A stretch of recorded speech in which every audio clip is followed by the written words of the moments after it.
And a very good afternoon, everyone. Welcome to the MCG. What a build-up, what a backdrop for what is unquestionably the biggest home and away match of the 2002 AFL season, Collingwood versus Essendon.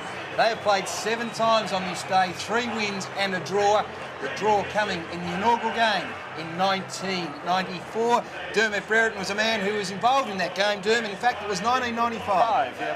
How big is it? It is a massive day. It's a fantastic day. I mean, most of the hoopla starts on the outside of the boundary, and like finals, it filters its way through to the inside, which affects the players. Every action is scrutinised by the 90,000+ crowd, and it does affect the way they go about it, and it gives it a finals flavour, the way you feel all that emotion, all that pressure. Invaluable experience for a lot of these young players to come out and play in front. I think just over 84,000 is the average crowd for this game. To come out and play in front of that crowd early in the season, invaluable. Yeah, well, just the movement, you know, the way you get moved by it. We can hear in the background at the moment the last post playing.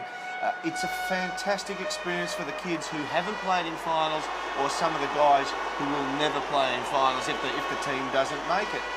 2 players who are going to have a big bearing on this. We're not trying to be too cute here, Dermot. No. James Hird and Nathan Buckley, superstars, captains, they're in rare form. They will have a big say in proceedings. Well, the 2 leaders of their teams. You look at Buckley, he does get more of the ball, but Hird's had plenty of it this year also.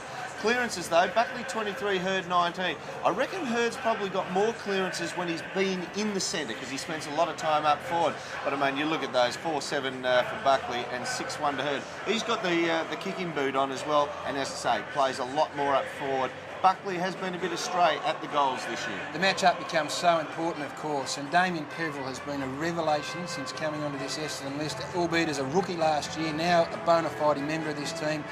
He's a superstar. He's the man that may get that man right there, the captain of Collingwood, Nathan Buckley. Yeah. What a big moment for him, leading his side out into battle, Anzac Day. On the back of a big win last week too, it should be said. Yeah, look, they've got winning form, the Pies, and look, some people may say perhaps Peverill mightn't be given this one. Sheedy might try and pull something a bit cute, but I reckon Peverill would have the right to turn around and say, you've given me all the big jobs. This is just about one of the, or if not the biggest job in the league. I want him, and I reckon Peverill's deserved the right to go with him today. It gives Nathan Buckley something to think about. Peverill, of course, went forward and kicked goals last week. They're going to have to buck a trend that is growing.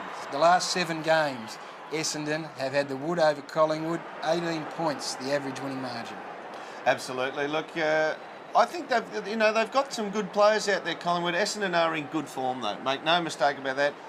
My own tip, I can't see it happening today, but who knows? Anzac Day, anything is capable of happening out here. Our man on the boundary, Anthony Mithun. Let's go down there right now. Welcome, Mitho. Thanks very much, Gary, and a real feeling of expectation and anticipation. Why wouldn't there be? And we've got to thank these 2 men for giving up their time so close to the bounce of the ball. And firstly, Kevin, you were moved this week to buy 50 copies of the book The Fallen for your staff and players. What did you do this morning on Anzac morning? I got up and had a look at Collingwood play Carlton, because that's the last time they played in the wets, and relaxed. Had a couple of friends drop in, had a look with the Anzac Parade and had a listen. So, yeah, it's a pretty busy morning all the time. It's a big day for you, and you've been an advocate for this for so long now. Tell us what it means to you from the heart. Oh, well, I think it's a great day for Australia, and I think it's probably footy's a part of it, isn't it? Which is excellent from that point of view. Footy being a part of a great national game, and I know that it's probably the biggest coverage ever of any footy teams running out there in, home and away games, I'd say. Thanks, Kev. And Mick, you took all the players off on Monday night to We Were Soldiers, the Mel Gibson film, just to get the feel. And what was the mood of the players on arrival here today? Very, very good. I went to the Shrine this morning. I think that's the illustration of what we're all about, is for the young people, they remember those that died on their behalf, really. And when you think about the sacrifices made, it wasn't lost to the young people. And that's the amazing thing to me, was I went because I wanted to feel and have a cleanse. I mean, it really is soul cleansing. But to hear some people talk about the sacrifices that were made by their forebearers, I thought we're not far off getting things right here in Australia, where we can actually still remember those that have paid a supreme price.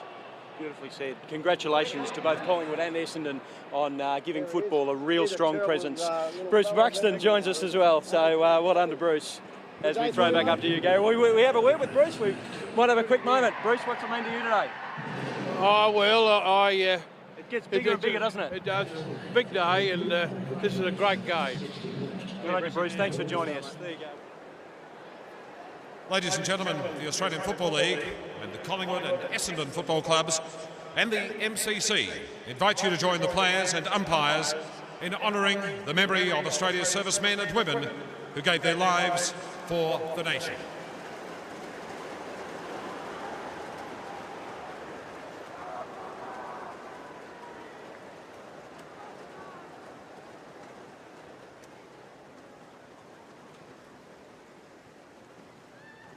Ladies and gentlemen, on this Anzac Day 2002, I would like you to stand, if you would, for a moment's silence.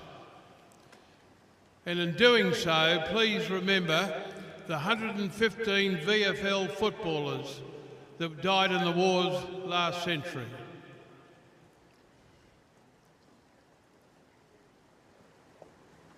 Stand to. They shall grow not old, as we that are left grow old. Age shall not weary them, nor the years condemn. At the going down of the sun, and in the morning, we will remember them.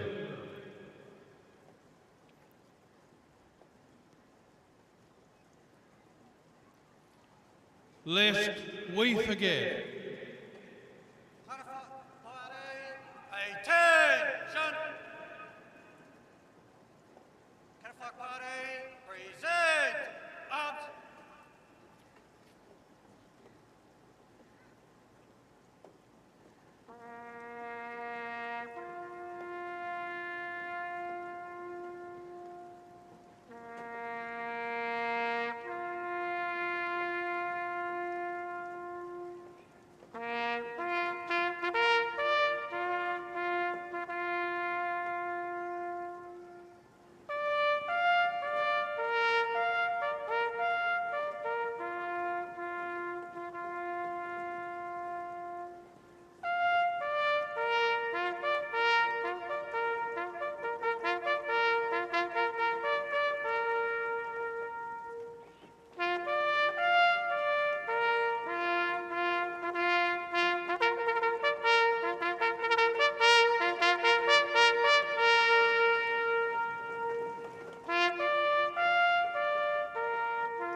Catafalque Party, attention!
Ladies and gentlemen, the National Anthem of Australia to be performed today by Corporal Simone Cox.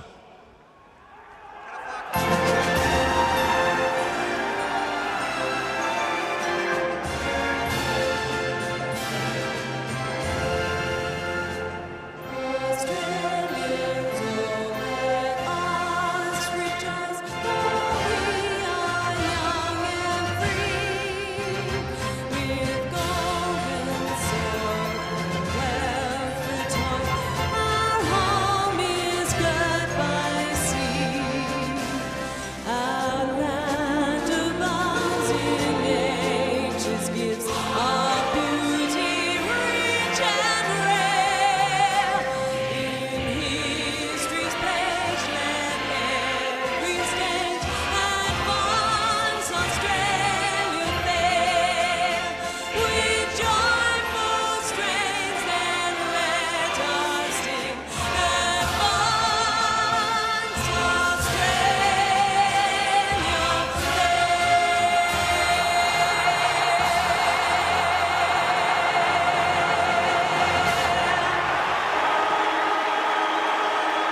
What a wonderful atmosphere it is here at the MCG. Huge crowd in, heavy rain falling at the moment. Well, it is a big occasion, and we've got the big guns in to call the game. Your two commentators for this afternoon's proceedings, Dwayne Russell and Dennis Cometti. Welcome, boys. Yeah, hello, Gary. A wonderful day, hopefully a game worthy of it. And can I just tell you that that young man right there is the great-great-grandson of Peter Martin, who was a World War I veteran who tragically didn't return from the war. He played 15 games for Collingwood, 1901 and 1902. And he's filled some big shoes, because it was going to be Sheikh Ahmed El Maktoum who was going to toss the coin. Huge backlash, huge story about that here in Melbourne early today, and Collingwood conceded, and hence young Andrew Pearson tossed the coin, Dwayne. Great to be here, Gary, and it is appropriate that he did toss the coin. This is Australia's most important day of the year, Australia Day, and doesn't really conjure the emotion like this, Anzac Day, and it really is a fantastic afternoon to be here. Let's go down the boundary line to Anthony Mitham. Yeah, thanks, Dwayne, and don't worry about this rain. The crowd has come. The top of the Ponsford stand filling up. It'll be capacity or close to here. Don't worry about that. Pete, what's the injury update? Well, Scott Cummings welcome back by Collingwood today after missing 3 games with a hamstring, and should be right. Chadwin Toole missed today, still getting concussion effects. Thank you very much, Dr. Peter Larkins and Anthony Mitham. Keep an eye on proceedings down there. Over to Dennis Cometti. It must be Melbourne. Play it and they will come. James, Allen and McLaren, the umpires this afternoon. Away we go. Hill slaps it down. Spills wide. Barnard hurriedly down towards half forward. Kicked out of defence by Freeborn. Down towards the half forward line. Down goes Fraser, being held on to. And in the rain, he'll take the free kick right on the 50. Off the ball, the 2 number 1s on a collision course. Matthew James umpiring his 50th game. No doubting that. Jacobs hanging on a heck of a long time. Shocking effort, says something about the conditions. Out of bounds in the pocket from Fraser. Boundary throw in. Good tribute to young Danny Jacobs. Sheedy's given him the big jobs on the key opposition forward out around the half forward line for the last month. Peveril chasing Buckley on the bottom of your screen, and then doing the ruck work, Hill and Fraser. Couple coming over the top. Fletcher, his first touch of the afternoon. Wobbly bouncing ball. It's been raining all morning. Caracella at half back. Thinks about the boundary line, and the ball rolls there for him on the MCC members wing, and the rain continues to tumble here at the MCG. If anything, getting heavier. It is a day for percentages, no doubt about that. Peveril's gone to Buckley, as you pointed out, Dwayne, and then Buckley's gone to Hurd, just to try and change the status quo a bit. It'll be a battle of wills between those two champions. Big occasion, wonderful crowd. Boundary throw in right on the wing. Hill beaten by McKee. McKee goes again. Gains about 15 metres. Arriving quickly, Jacobs. Taken across the line by Fraser. Anthony Mitham. The black armbands worn by Essendon isn't for Anzac Day. It's for Jack Green, who was the recruiting manager for Essendon for 38 years. Tragically passed away last week. Hill knocks it down in front. Scotland. Fraser being busy. Gets a hand pass away. McKee kicks inside the 50. This could skid on down towards full forward. Cummings missed it. Fletcher didn't. Throws it on the boot. Back towards midfield. Barnard almost a one-hander. Goes again. Got rid of Cloak. Applies a tackle on Lockyer. Down he goes. And the umpire says held to him. And in these conditions, leniency, I think, is required. Plenty of that this afternoon. And let's hope the umpires do exercise some common sense approach out there. These players will be hard at it. They've been waiting for this for a long time. Testimony to the day that we've got 80-odd thousand here in these conditions. Ball up, and it's old-fashioned football at the moment. James Hurd bouncing out of the pack, couldn't break free, and we will get another in what should be a long line of ball ups this afternoon. You can see the crowd, not many spare seats here. Even those that are spare at the moment might be filled by the end of the afternoon. Hacked out of midair towards the wing. Mercury leading the race with Freeborn. Plays for the free kick. And we'll see a few men in front free kicks this afternoon in these conditions. Spot to be. It's probably the first time we've really experienced heavy rain for the year. So it is. Just take the doubt out of it. Get yourself the front position. Work hard. And at best, control the ball in the front of the pack. Keep it simple early. Peering into the gloom, Mark Mercury goes out wide, coming off 24 possessions last week. Forster Knight's got the mark, left half forward. Will kick inside the 50. High ball. Plenty of Magpies there, knocked in front. Clement dragged down. Rioli back in the action. Can't handle the football, crawls after it out of bounds. Interesting what Essendon are doing at the moment. They're pushing Blumfield on Betheris. They're pushing him back to the goal square. Ramanauskas also next to him at the goal square and playing Lloyd about 30 metres out from goal. McKee, interesting spot to put it. Buckley, though, made amends. Scotland on the burst. Towards the broadcast side. This will be interesting. Davis, who played so well last week, in front of Johnson. Finessing. Carousella arrives. Third man in, wins the footy. Spots Masidi. He's in space on the wing. As a look at the options up forward, neither side has scored yet. We've played almost 5 minutes opening term. Shortish pass, forced to Knight. Oh. About to get caught, dances around Lockyer. Left foot kick not so good. Doesn't find the target that was intended for Mercury. Tackles. Ball coughed up. Forced to Knight and Lockyer again. Jason Johnson through traffic to full forward Ramanauskas. Blumfield there.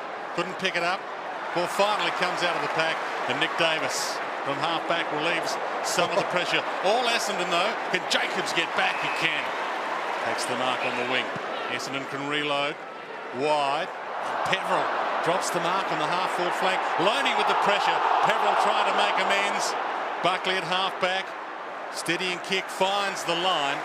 And the boundary umpire will put it in for the first time on the southern stand side for the afternoon. Anthony Mithen on the boundary. Thanks, Dwayne. Official figures from the MCC as of 2:20, 83,000 people through the gates, and they're still coming. Amazing. Anzac Day record 94,825. Give that a shake on a day like today.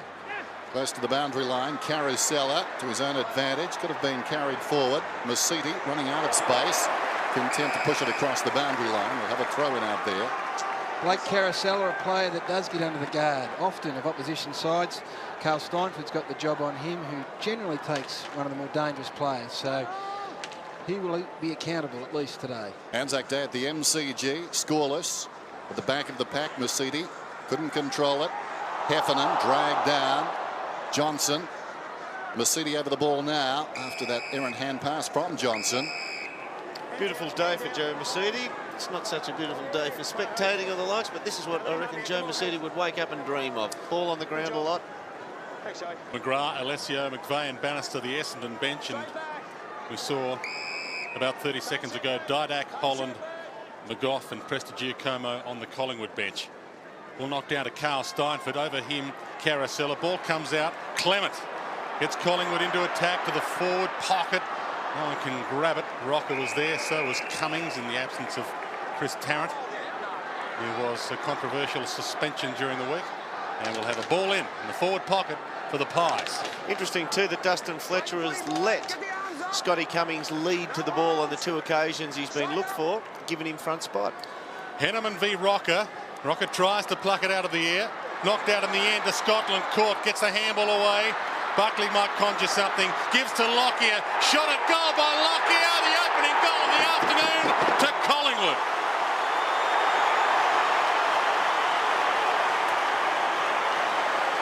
Well, it is going to be a day of percentages, and there's nothing fancy about the way they got this goal.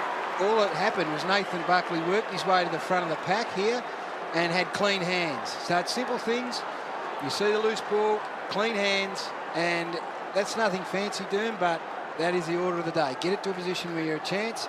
3 or 4 in the first quarter is a good result.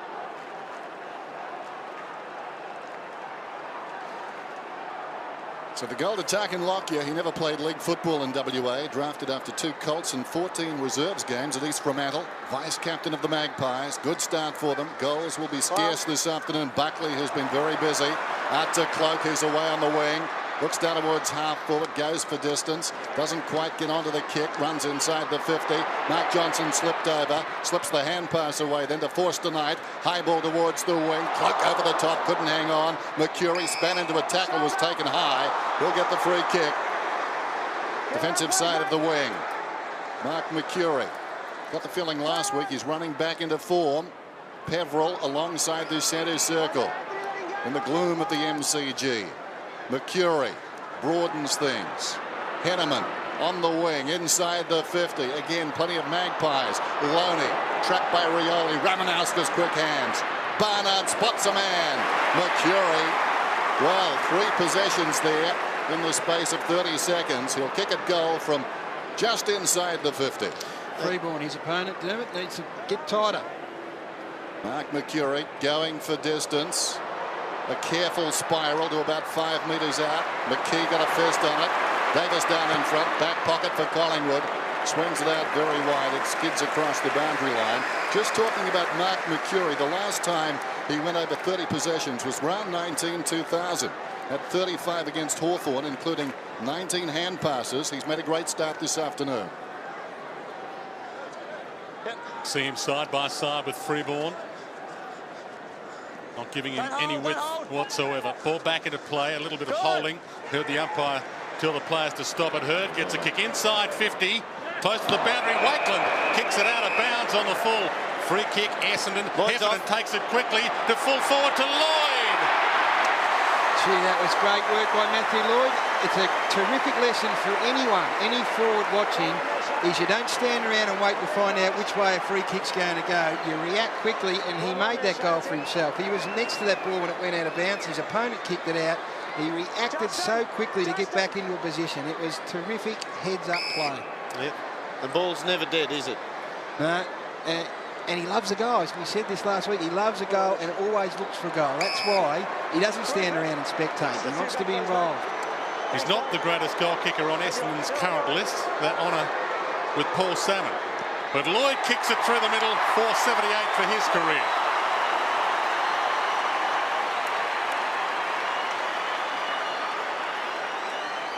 Feel a bit for Wakeland there as well. I mean, just the instinctive reaction. The worst thing he would have been thinking is, if this gets past me, it's going to be to my opponent's advantage, so I've got to stop it getting past. So he throws out the leg so it doesn't get past, and right about now he's going, oh no. Watch Lloyd, and he's off already. He was off before the ball's actually gone over the boundary. He's running goalward. Positive error by Wakeland though. Scores a level. Matthew Lloyd, 36 career goals now against Collingwood. 2 hauls of 6 is best. Hurd. Down goes Johnson. Hurd butters up again. Forster Knight, he's been busy. Hill. Peveril on the outer side. Hooks it down towards half forward. Ramanauskas with courage plays on immediately. Forster Knight yet again. A little chip pass. Hurd pushing out towards left half forward. Kicks well inside the 50. Close to the boundary. Blumfield. What's the call? Out of bounds on the full. Dennis, the Dons have blown away teams in the first quarter, and it's a goal apiece at the moment, but Collingwood are just conceding in the midfield and dropping 2 into the back line. So Essendon are going to keep pumping it forward early, and they could blow them away here in the first quarter. Conditions regarding. Ferris to Nick Davis to Burns. Collingwood fans' hearts in their mouths as their team transfers across their defensive goal. Hanneman, good spoil. Massetti, Heffernan shrugs. Steinford's attempted tackle. Caracella backward of the wing into the corridor. Another danger ball taken easily in the middle by Jacobs. Goes wide.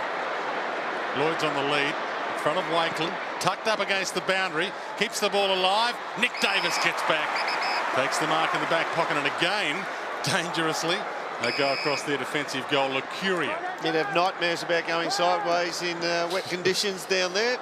And once again they turn it over in defence. Collingwood. Caracella. Deja vu for Paul Lucuria 2 weeks ago, of course. Cost his side Carlton badly going across goal. And again, first up here. Terrible kick by Caracella. And all of a sudden he gives the ball straight back again, soccer style, as if he didn't really deserve to have it, so he thought he'd give it straight back to the opposition. Ball close to the boundary line. Peveril about to get caught. 4 possessions for him. Caracella. Mercedes slips. You can see the turf taking its toll already. Caracella still over the ball. Forced to Knight. Free kick. Now Mercedes played on. There was no advantage, and the umpire will bring it back. Free kick to be taken by Caracella on the wing. Uncontested possessions. Essendon 25, Collingwood only 9. They're finding the ball, Essendon. It's a matter of time before they put a few through. Caracella to Ramanauskas. Kept his nerve, Caracella. Another short one. Inside the 50 from Ramanauskas. Fisted forward down there by Freeborn. Hand pass from Mercury. Barnard. Well, he slipped as he tried to kick. Socket off the ground down there. Bathiris. Out wide, a chance for Jacobs. Mercury bearing down. Works his way in front. And out of bounds it goes. 6 points apiece early going at the MCG. Big one this afternoon. Anzac Day. 32 players in one half of the ground in these conditions. Don't expect any pretty footy here. Inside 50s, Essendon 7, Collingwood 4. Looking that way. Ramanauskas thumps it down. Clement a fumble. Burns goes down. Ball still in play. Scotland got the hand pass across to Clement. Steps around Ramanauskas, aided by a Shepherd. Kicks it down towards half forward. High ball. Henneman. Let it bounce at his feet. Dives on top of it. Claimed by Rocket. Tried to kick it. That's interesting. Davis. Well, Davis did pretty well. He was holding on as well, but he's won the free kick. Well played. Chance for Collingwood here. You see the replay of the free. Got rid of it just in time. That was very Bartlett-esque. Built it, didn't he? Well done. Smart player. They call him Magic, Leon. Let's see if Fletcher concedes front spot and lets Cummings go for the lead. Shepherding. Not 15. You could hear the umpire telling Clement to get on with it. Pumps it high. Inside 50. Massive leap, but no mark. Heffernan the crumb. Ball comes out in Hurd's direction. Shrugs a tackle. Not the second. Gets back to Peveril. Good in tight at the moment. Mercury has some time. Possession number 6 coming up for him. It's a wobbly handball in Heffernan's direction. Met by Freeborn, but Mercury mops it up. Back to Peveril. Essendon out of trouble in style. Long, one-on-one. Lloyd, Wakeland. Good fist by Wakeland. Clement leaves it for Lucuria. Handball smothered. Good football at the moment, given the conditions. Wakeland runs away from Jason Johnson, but hasn't got an option. Still looking for one. Finally goes with a wide ball that's hoping to grab the boundary line rather than Henneman. Close to the line, and a good option from Wakeland. Ball out of play. Dwayne, you called he hasn't got an option. Collingwood are actually playing 2 extra men across their half-back line. They don't want to get blown away. I reckon Mick Malthouse is very, very acutely aware that Essendon blow away teams in the first quarter. The lights are on. Wouldn't that be a sense of power? Throw the switch on the outer side. Fraser hooks it down towards full forward. Cummings working in front. Hurd over the top. Chance for Burns. Swamped immediately. The operative word this afternoon. Burns tries to get to his feet. Interesting with James Hurd, isn't it? In conditions like this, you're much better off having him around the footy rather than leaving him at half forward where the footy won't get there. So get him on the ball, get him around the footy. And Mark Mercury is the other one who's playing half forward but pushing up the ground as well. Also had a lot of the footy. Mercury running hot. I told Ed. Forced across the line by Jacobs for a behind. He was looking ominous last Friday night, Mark Mercury. 7 plays 6. Magpies on top, despite the fact they've gone forward fewer times. Dustin Fletcher to bring the ball in from fullback. Collingwood leading now. Watch for his preferred option is nearly always to the left, but he goes right on this occasion. 17 minutes played opening term. Jacobs, that's a great mark. Outpointed Lockyer. Surely that's got to be the preferred option for fullbacks today, is to get it well outside 50 and let it sort itself out there. Jacobs looks like having a long career. Just wants to earn enough money out of football to buy his mum a house. Gave to Jason Johnson. What a nice guy. Back to Jacobs. Such a nice guy. Gave it back to him. Hill on the wing for Essendon. James Hurd, the specialist normally. Touch play on, though, off the boot. Now, it's out of bounds. The umpire initially signalling out of bounds on the full, but there was a deflection. And the ball will be tossed in about 55 metres from Essendon's goal, with Collingwood leading by a behind. McGough on the ground. Made a wonderful debut last week against the Hawks. Over the top, it's fisted forward by Cloak. Peveril chops it off, kicks inside the 50. Blumfield leads in the race. Bathiris tracking him. Across on the angle came Lloyd. He was legged. An unlikely finish. Lloyd's got the free kick in the left full forward pocket. Well, sort of, yes. Interesting. Wakeland was looking to reach for the footy. Oh.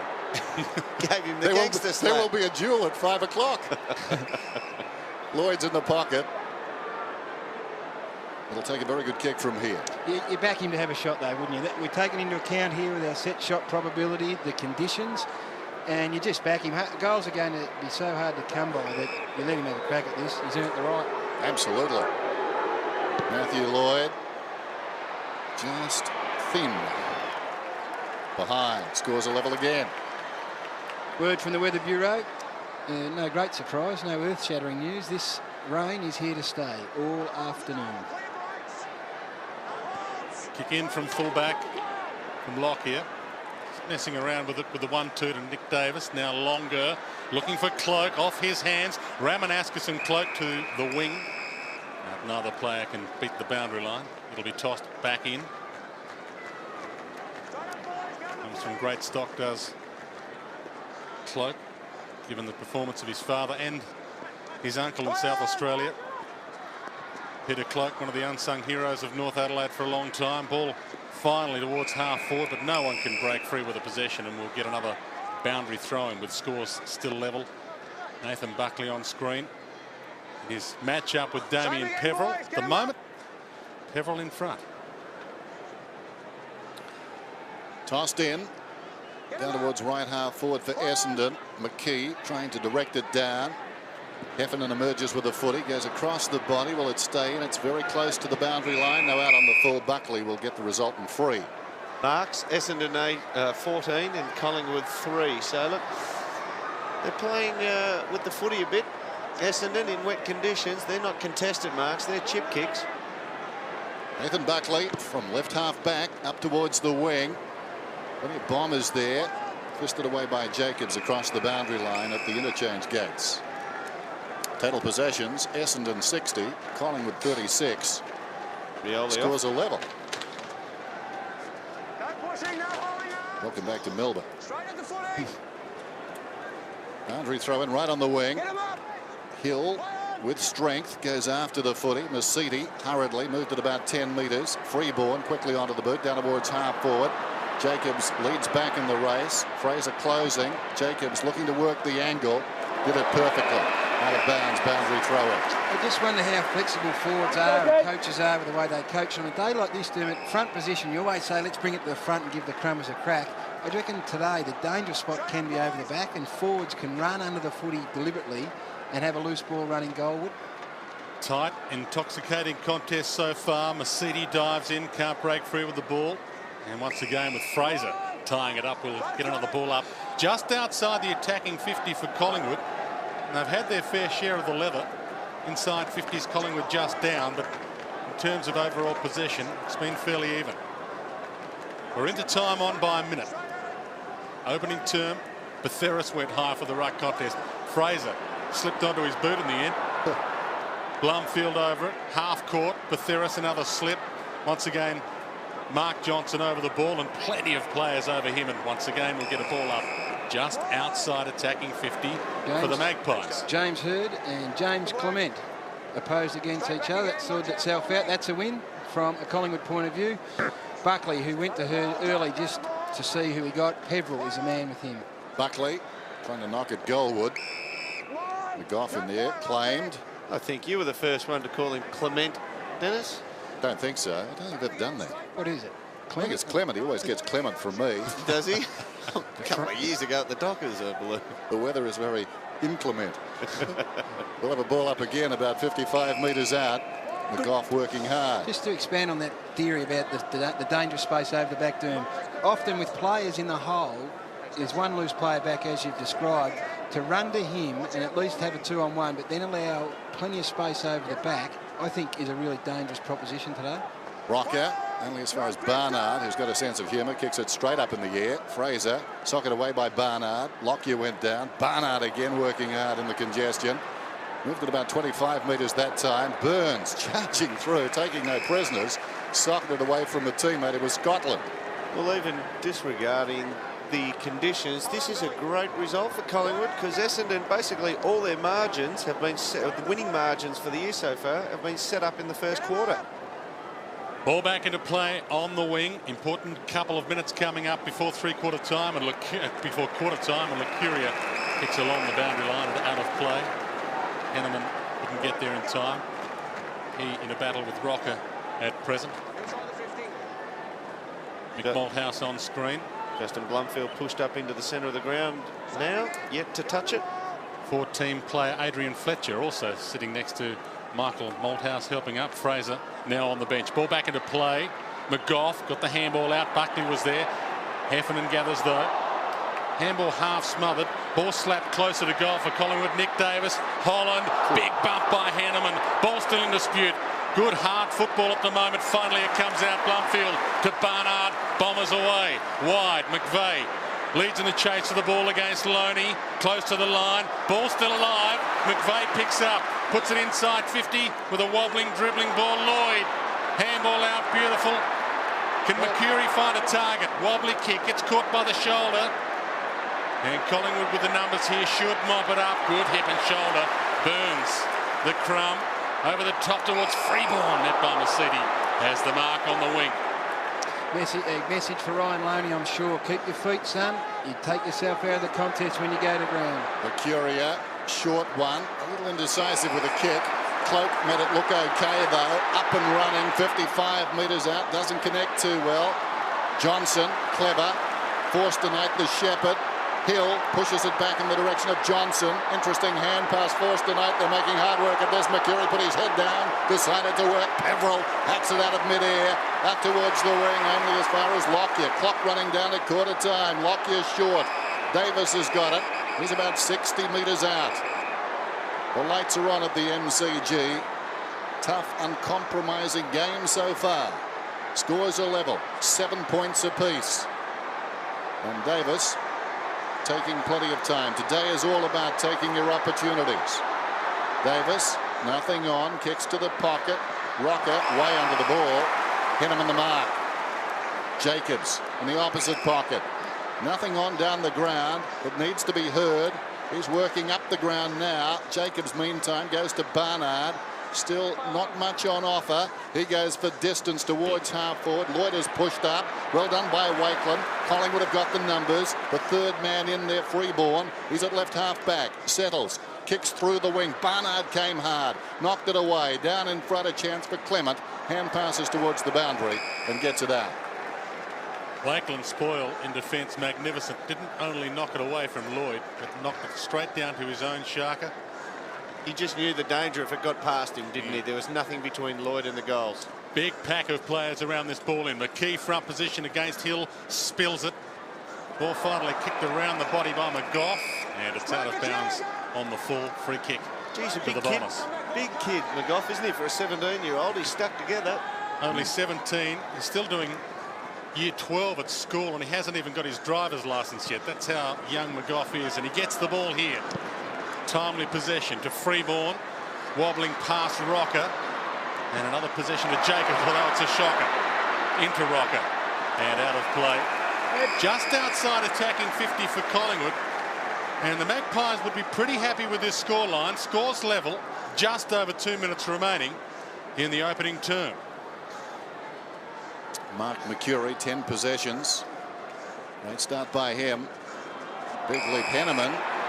Collingwood will get the free kick. Rocker with a heavy ball. The crowd will will him on, but I doubt. Famous last words. I doubt he could get the distance from here with his spiral.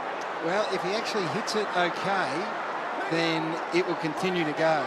You'd have to take the shot too. Yeah. Only a couple of minutes to go. So what's the catch cry down in the goal square? Watch your fingers. This is a heavy footy. Players need to be aware for the one off the side. Rocker gives it a ride. That's a magnificent kick. He got the distance okay. Behind. Collingwood in front. Well, that's quite remarkable. Wonderful technique with a slippery, heavy ball to get it like that. He's got the big barrel going. Has Anthony, that's of course the kick, not the chest or the stomach. Now, Essendon, just to quickly jump in here, Dwayne. Essendon, as I said, they go short to the left or long to the left 50% of the time, but more so than any other team, they go the length of the ground and get a scoring opportunity from the kick-ins. Fletcher, long kick in from fullback and almost but not quite a mark. Ball out of play. A couple of sets of hands on the ball, but Barnard, the biggest purchase, couldn't quite hold on long enough. McKee against Hill. Not much time left, but plenty of time for Buckley to conjure something. Kicks to half forward. Fletcher leads in the race for it. Leon Davis chases him, and Fletcher's kick fortuitously lands in the arms of Heffernan. Possession number 6 coming up for Heffernan. Trying to set something up, goes wide. Jason Johnson. He's opposed to Lucuria today in the centre of the ground. 6 possessions for JJ so far. Short, Mercury. Ball just travelling the mandatory 15 metres. Heffernan is building something here, the Bombers.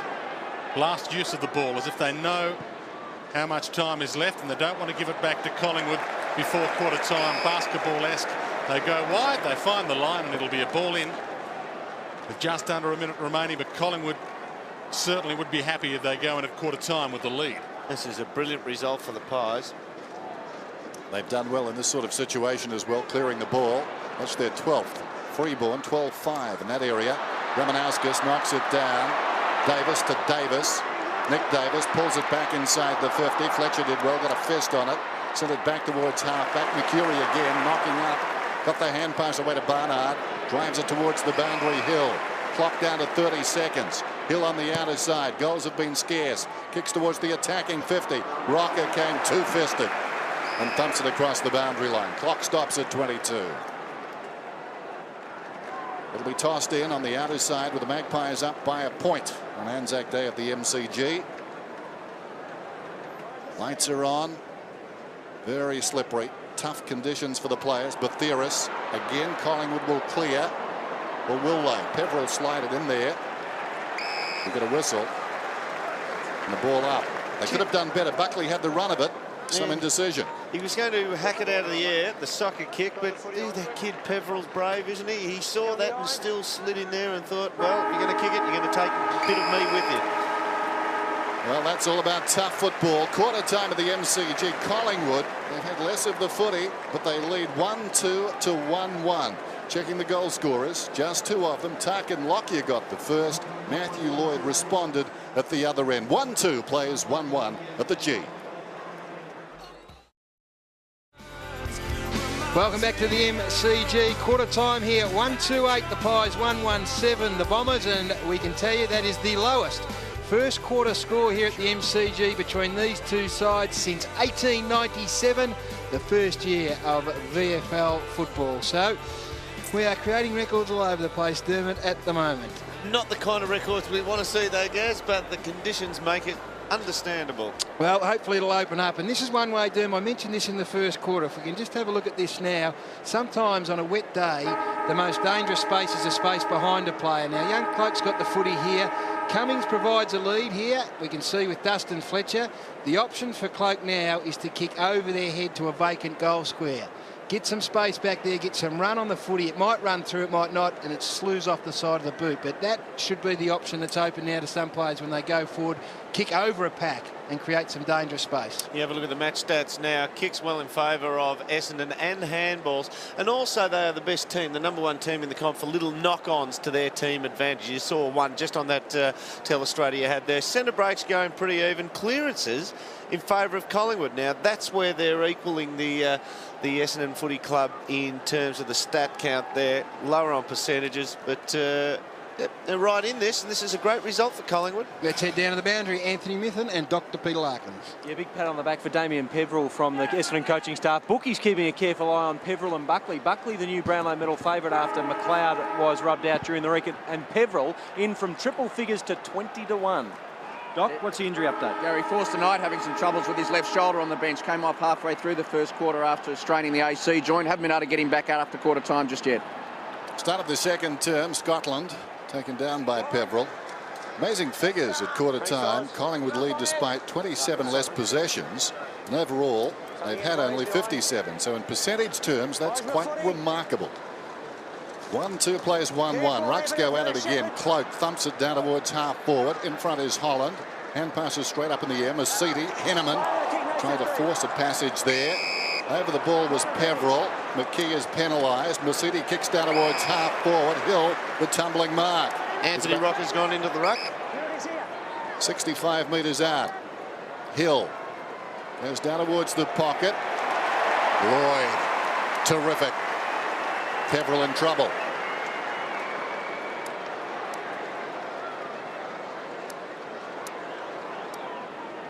McKee Ooh. Just a broken finger or something, Dermot, nothing to worry about. Very similar to the way that, remember the maybe Richmond Footy Club, Bruce Tempany in a grand final many, many years ago went in a similar way. That is a big blow, isn't it? That is a big blow for that young fella who's been in terrific form. Dr. Peter Larkins will keep us updated, no question. Ball at the moment with Matthew Lloyd. Going at his second goal. Essendon's second. A reverse angle from the outer side. Kicks from 45. Trying to will it back. I think he likes it. It's a goal.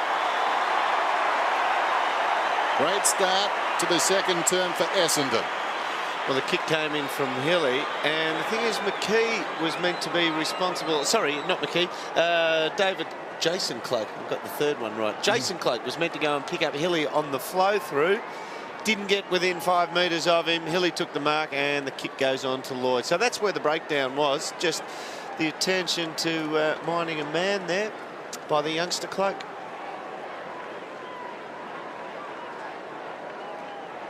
Damien Peveril on the bench. We'll go down to Dr. Peter Larkins. He doesn't look a happy figure at the moment. Dwayne, I'll just jump in. I did say that occasionally you break a little finger or something and it isn't a big deal, but the way he came off the ground, the way he's sitting there with his head in his hands, that doesn't look good. It's an amazing story too, Peveril. He was passed up as a selection by all teams in 7 drafts before finally being on Essendon's list. From the ball up, Henneman tried to hack it out of the air, forced to Knight. Gives the handball backwards to Heffernan. High to the wing. Hill flies with Barnard. Cloak bursts through. Dad would be proud of that movement. Tried to get it on, and it's been called. For some reason, it's been called a throw. Harsh on a day like this when you make the play. Collingwood 3 frees to Essendon 6. Peveril going around to the rooms. Ball kicked wide. Hill allows it to travel out of play, and it'll be tossed in, and that could be the end of his afternoon. Dr. Peter Larkins. Yes, Dwayne, it doesn't look good for Damien Peveril. His left wrist area already heavily strapped coming into the game. They're unable to move it. Very tender to examine in the bone in the lower forearm, so there's concern about a broken wrist at the moment. Rocker knocks it down. Interesting by Buckley to move it 10 metres. Masidi on one knee, springs to his feet. Batheris cuts it off, throws it on the boot. Kicks it towards the boundary line. Johnson tracks it out there. Happy to see it go out. And at the time that Damien Peveril came off the ground, he's had 8 possessions. His opponent, Nathan Buckley's had 6. So it will be interesting to see exactly what sort of impact Buckley has on this game from this point forward. Bombers lead by 5 points. Boundary throw in outer side. Hill concedes front possession. Over the top of Theris. Masiti. Very high one through the wing. Knocked away from Freeborn by Mercury. Johnson going nowhere. Clever tackle by Davis. Pinned one arm, and Johnson was stranded. So Davis gets the free. Forward of left half back. Short one is on to Holland. 8 goals on this ground a few weeks back against the West Coast Eagles. There'll be no 8 goals today. Kicks down towards half forward. Close to the boundary line, very close. Rocker missed it. Henneman didn't. Throws it on the boot. The mark Andor out of bounds on the full. Holland a chance to reload. Essendon with Lloyd's second goal in front. After Collingwood led by behind. At quarter time, low trajectory kick. Not intended to go into the arm of Jacobs, who couldn't quite bring the mark in, and it's out of play again. Anzac Day football. Hardness, toughness, commitment, body on the line. It's almost appropriate that these conditions have arrived here in Melbourne for the first time this year for this game. Hill against Rocker. It's the kick out of midair, and another Essendon player might have some sort of injury from a hack off the ground. Free kick though goes to Hill. In fact, it's Masidi. Yeah, he's had 4 possessions inside 3 minutes now, Smoking Joe. Starting to find it. Goes with a high longish ball. Heard 1 grab, 2 grabs, was paid the mark. Didn't know if he was going to be, so kicked inside 50, but taking the mark. Cloak between full-back and centre half-back for the Magpies. His 3rd possession coming up for Jason Cloak. Well read by the youngster then. Spearing ball looking for Holland. Takes the mark on defensive 50 and doesn't take on James Hurd. Been busy to open the second term, Holland. Kicks through midfield. Well done by Johnson to knock it forward. McVeigh slaps it wide. Johnson, that's Jason Johnson off the deck. Forced to note, couldn't control it. Scotland left it behind. Masidi Hand passes out wide. Buckley was taken in a tackle by Jason Johnson. Should have been a free, nothing doing. Scotland slides in, close to the boundary line. Mercuri now, working in a phone box out there, is slung. Sliding, taking the mark. It was just 15 is Hill. Buckley still pleading his case and certainly was pushed in the back. Hill, his 5th possession, drives it down towards half forward. In fact, it clears the 2 men in front. Hurd was up, knocked away by Clement, taken by Wakeland. He was taken high. Advantage won't be paid. It's coming back to Wakeland from his teammate Davis. Genuine little bit of spite in that clout by Matty Lloyd, wasn't there?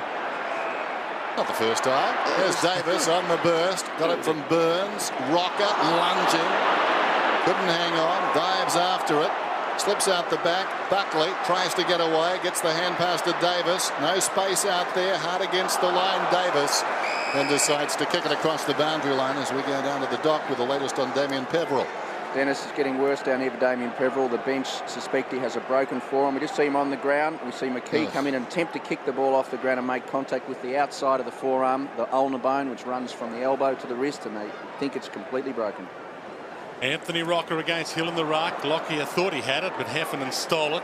Finds the boundary line again. Well, you look at Stephen McKee, and I reckon he'd have about size 14s or 15s, and a bit of water in that boot, and the weight of the leg, that'd be like getting hit by a sledgehammer. And his head just slumped straight to the turf. He knew, didn't he, right from the word go. Was it paid a free at the time? I don't think it was. No, neither do I. No, it wasn't overly indiscriminate. It was sort of Damien Peveril, I suppose, just getting his hands in the way. It was advantage, we're told. Rocker hacks it out of the air, but straight to Heffernan, and the ball in his arms now. Torpedo, screw punt, however you like it. Barrel towards half forward. Distance the key. Lloyd keeps it alive. McKee in defence. Over the top, gets the handball towards Wakeland. He goes wider, looking for the boundary line. The ball eludes Heffernan and also McGough, and it'll be tossed in on the outer wing. Essendon still hold the lead. 2-1 plays 1-2. But it's a tight contest, and given that we've only played 8.5 minutes in the second term, we get the indication it might be tight for the entire day. Hill had it but lost it. Hurd over it. Betheris with him. Buckley over the lot of them, and the whistle rains. There'll be another bounce. Joe Mercedes, Dermot, you mentioned early in the game that he'd enjoy these conditions. Well, this quarter he's had 7 possessions, and as the umpire tells the players, get out of the road, had 3 clearances, so he's having a good day. Hill over his shoulder. Heffernan arches the back twice, slips away. Nicely done. Beat 3 would-be tacklers there. Goes with the outside of the boot intended for Hurd. Couldn't hang on. McGough at close quarters. Freeborn. Looping hand pass over the top. Clement struggles to keep his footing. Kicks it up towards the wing. Henneman charging through. Met solidly by Buckley. Ball jarred out of there. Forced tonight's hand pass. Chance for Jacobs. Well done, young man. Over the top, Rocket tries to slap it out. Buckley was being held by the arm. Spills wider still. Bannister into the fray. Pushed it towards support. Hill moved it about 10 metres. Davis tackled out there by Bannister. In comes Holland. He's tackled by Hill. Charging through over the top was Johnson. We've got a whistle. And the man umpiring his 50th. Matthew James charges in and has played a free kick. Well, it didn't deserve that. Hill's got it. He was a bit like his old man then, Bannister. He took on everyone. Inside 50, no mark taken. Ball hits the turf. Wakeland over it. They get it out in the end. Freeborn looking for Loney, but it went to Holland. Crutch. Holland met by a good tackle. Great football played by both sides at the moment. Heffernan has it outside 50 for the Bombers. Gone up a cog last couple of minutes. It's just gone up a notch. 6 inside 50s to Essendon under Collingwood. Drop punt to full forward. Alessio down there. Loney the crumb. Tries to find the sanctuary of the boundary line, but Heffernan keeps it alive again. Clever. Can put it inside 50. Goes with a shortish pass to City. Brodie Holland slaps the ball out of play, and the boundary umpire will earn some of his check. It's dangerous, even in these conditions, allowing the ball to just live in the opposition's forward line. He put so many numbers back there. If you do win it, there's nothing to kick it to. Terrific day this so far. If you like your football raw, this is it. This is for you. McKee moved it about 10 metres. Lockyer sockers at another 15. Jacobs in the road. Oops, he knows it's there somewhere. Gets it away to Carousella. Henneman on the wing. Back come the Bombers yet again. Goes wide. Forster Knight liked his game. Down towards half forward like a wicket keeper out there. Carosella had to wait. Or is it Heffernan? It's Heffernan who's been tackled by Cloak. And we'll have yet another ball up. The respective full forwards there. The matchup, Matty Lloyd. He's had it 4 times for Essendon. Kicks, 1 handball, 2 marks. Scotty Cummings. Well, they haven't gone in there as much either. Who decided to put that up? Scotty would pay money to keep it off the screen. Scotland only as far as Bannister. Forster Knight forward of the wing, kicks inside the 50. Could be a loose ball at the back. No, well played. McKee knocked it down, found it again, goes to Loney. Loney slips away deep in his own defensive area. Wants the boundary line. This will be interesting. It spills towards the boundary. Jacobs knows Holland is right behind him. Holland played it very well. Got it to Bathiris. Away to Davis. Davis, the defensive side of the wing, goes to half forward Scotland. And again, Collingwood showing this ability to maximise their chances. In short to Burns. Rocker's loose in the pocket. Burns is about 60 metres out. High kick. Just hoping and hoping for Rocker. Couldn't grab it. Fletcher off hands. Snap it. Goal of Curia. It's the post. But Collingwood's inside 50. A lot more dangerous than Essendon's last 5.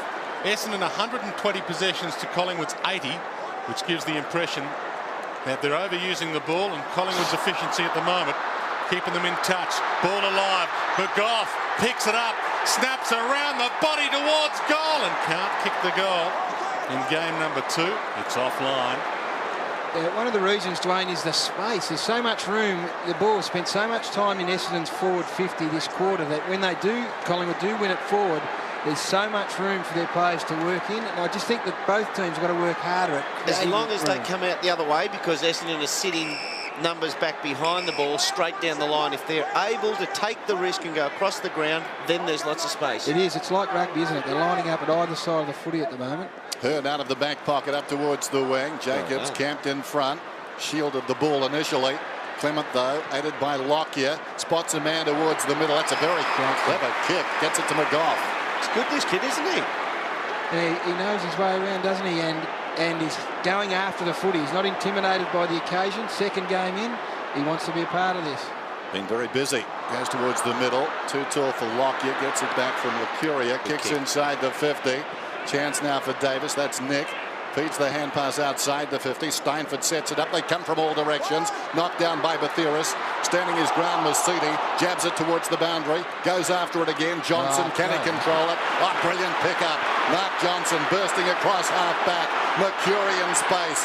Jason Johnson cruises past. Goes to the centre square. Demands more run on the outer side. Gives it to Heffernan. Cuts back inside. Now he's got a problem. Burns goes at him. Heffernan the kick. Scrambles it inside the 50. Here comes Lloyd full-chested. Dragged down. Gets a hand pass away. Mercury knocked off the ball. Heffernan the high ball. Alessio camped underneath it down there. Couldn't hang on. In goes Lockyer. Spikes it. Out of bounds. We'll have a boundary throw in. He's a bit stiff then, Hilly, wasn't he? And played forward, and no one really matched him up. And copped one across the chops there for a second. I thought that was a free kick, but got away with it, the Pies defence. If it's not a free kick, it's good footy. Alessio against McKee. Often it was both for you, Dermot, and it was still good footy. Ball close to Mercury and the boundary line. Now, that would have been incredible had he been able to succeed doing that. The flick behind the back. A bit too cute, wasn't it, in the end? It shows how these blokes like Mercury are able to think outside the circle, though, doesn't it? Oh, you've got to allow that if he gets away with it, surely. Buckley from half back to the wing. Bannister has added some spice to this contest. I would have thought that ruling, though, would only be a throw if you've been tackled. I would have thought so. Because he's basically kept it in possession just because it's dropped behind him. It's not covered in the rules, I don't think, Dermot. The umpire's never seen it before. It's that grey interpretation. What'll I do? Just the fumble paid, perhaps. And play continues. Heffernan goes for the boundary line. Blumfield cuts it off. Puts it towards attacking 50. Alessio beaten in the race by McKee. Front position, correct position. Ball out of play 50 metres from Essendon's goal. Bombers by 3 points. And we've travelled into the 16th minute of this second term in front of a great crowd here on Anzac Day on this wintry afternoon in Melbourne. It's been a while. That was Cloak flying through. Loney soccers off the ground. The broadcast side, a long run for several players. Hill, Clever, Ramanauskas, Cleverer, Blumfield, back to Hill, bounce to his feet, 60 metres out, to the pocket, and Lloyd, close to the boundary line. It's still a live ball, scrambled out of there by Buckley, gained about 35 metres. Hill gets a hand pass away, McGrath knocks it in front. That's out of bounds. Again, just on that one, Hill, I mean, you go to Lloyd because that's the way you play, but you just sometimes wonder whether it's a better option to go long to the square and get into that dangerous spot, try and create a crumb or two. Ball back into play. Steinford doing the ruck work against Hill. McCurry held up by Lucuria. Jason Johnson gets the possession, kicks it to half-forward. Cloak. Been impressive. Been really good. Loney peels off. McKee is wider. Kick in his direction. Alessio. Here's a race. Alessio and McKee, and the boundary line was quicker than all of them. And the ball out of play. 17 minutes now elapsed. 8 minutes to travel to half-time. And Essendon still holds sway in this intriguing contest between two teams at almost either end of the ladder. Now, Nathan Buckley took a second to come up from this bump and had a bit of a limp there. James Hird took him on the body there. Some people reckon James Hird perhaps is just a purely ball player, but he has a go. Tried to wipe off 5. He did, Dwayne, working beautifully, and he's had the trainer out with him, Nathan Buckley, as we cross down to Dr. Peter Larkins. Yeah, the physio's been out to him, and he's certainly favouring that left side, Gary, so it may be a corky or an ankle. We'll keep an eye on him. Forced tonight after Alessio did well. Then there was the attacking 50. Wakeland comes up and simply pushes the ball across the boundary line. 24-10, Collingwood leading in the hit-outs, and clearances 20-16. So their dominance in the ruck is being played out. They're also backing it up by getting clear footy. Haven't had a dominant tap ruckman all year, but Hilly's actually learning the game and doing very well for himself in this standing. But Goff moved at about 2 metres. Steinford tackled immediately by Joe Masiti. Down he went. And the ball up about 60 metres from the Bombers' attacking goal. They lead 13-10. Gee, you'd like the ball to get into Anthony Rocker's hand. He's gone cold. 0 possessions this quarter. Blumfield knocks it down. McCurry soccers it forward. Now a chance. Bannister in trouble. Not holding the ball according to the umpire, who's only 10 metres away. Cloak laying a very strong tackle. He's got blood on your right arm. That's the league, mate. We suspect a blood rule there. Is it his? There's a cut there. You got thanks. So James Hird is coming off. Interesting altercation between Hird and the umpire. That's the rule. Yeah. Brett Allen just telling. Let's have a listen. Well, it is a definite blood rule for James Hird. He wasn't happy. Given his article during the week, any confrontation with the umpire, but that's, James Hird does become more interesting. You can't, sorry Dwayne, you can't wipe the blood off. You have to leave the field, and there's a big push by some medicos or in AFL circles that it has to actively be bleeding is their suggestion, so that things like this don't take place. Sorry Dwayne, continue. It's all right, damn it. Ball tossed in the air inside the attacking 50 for the Bombers. Burns, Freeborn. Time ticking to half-time, and the ball too wide. Out of bounds on the full, and Rioli, just on replacing Hird, comes up with the possession. 2 games in the reserves, back in the seniors for this big afternoon. High towards the goal square. Chance for the Leopards. Good spoil by Fraser. Thumped it down, and Freeborn crumbs it. Last line of defence, and once again goes for the sanctuary of the boundary line with a clever kick. They've been defending all quarter, really. David Cloak, father of young Jason, who's having a very good game. Looking on proud of David Parkin also in the stand, but they've been defending all quarter, Collingwood. They've probably had one genuine scoring opportunity, and they hit the post. I gather Jason's got some talented brothers, younger brothers coming on as well. This ball thumped across the boundary line yet again. James Hird waiting to come back on. Gee, you'd want him on. Interesting with the possession counts, 76-94 in favour of Essendon. Collingwood have only got 1 player who's reached double figures, and Essendon have 5. McGough taken high. He'll get the free kick on the outer side. Back a metre, Jono, back a metre. He's fitted in perfectly last week and again today. To the middle, Clement. Well-weighted kick. Clement The defensive side of the centre circle wants to go. Kicks it down towards half forward. Steinford can take it and go. Well, he judged he had to slide on his knees to mark it. Gets the hand pass away. Loney on the burst. He's a wonderful kick, Loney. He's got it.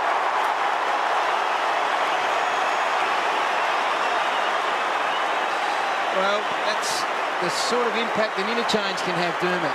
The interchange was made and James Hird was making his way onto the field with Clement in the middle of the ground, and then was able to find Carl Steinford and Joe Mercedes. Joey, you've got to be awake there.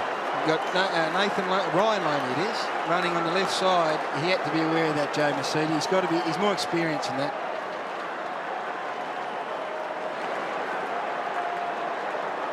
Collingwood back in front in the shadows of half-time. Loney kicked 3 goals last Anzac Day. Is he on the way again here? Barkley didn't get a decisive possession. Masiti play on the call. Rocker fighting hard. Lucuria spears the ball out of the pack to Lockyer. Couldn't pick it up. Alessio meets him heavily. Steinford. Lucuria. Crunch. Alessio again. Diving through Freeborn. Through his legs. Lucuria. Batheris. Good football. Collingwood get it towards Leon Davis. Mark Johnson. Leon Davis. Davis. Johnson. Now Hird. Clement. Jason Johnson. Into attack for the Bombers to Lloyd. Can't bring the mark down. McGrath. Shot at goal. Bouncing. Rolling. Post.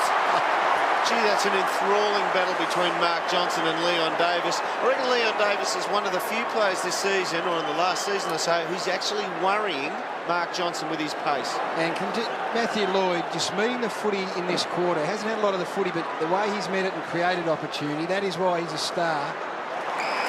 Loney plays on, kicks it to Cloak. You wouldn't call it a straightforward game, this one. Bit happening. Cloak up towards half-forward. Davis on the lead. Terrific mark. Sliding another 15 metres with Ramanauskas. Follow the slide mark, umpire. Yes, take him back. Davis sends it down towards half-forward. Big pack at the drop here. In front was Fraser. Spills to Rocker. Cast in the roll of a rover. Swings it across the goal front. Burns tracks it towards the boundary. Carousel cagily stayed back. Won it. Gained 15 metres. Toss it in. 4 minutes to go to half-time. Collingwood lead by 2 points.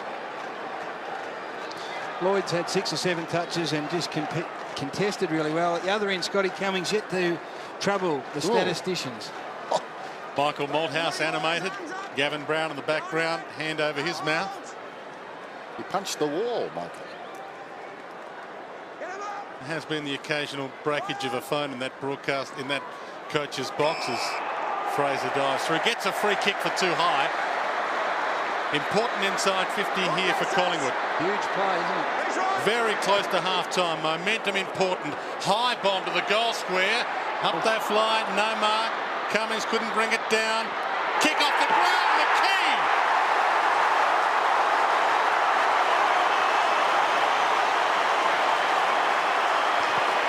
Well, that is a great result. That is a great result and a reward for banging it into the goal square and just getting it into a dangerous position where something might be able to happen.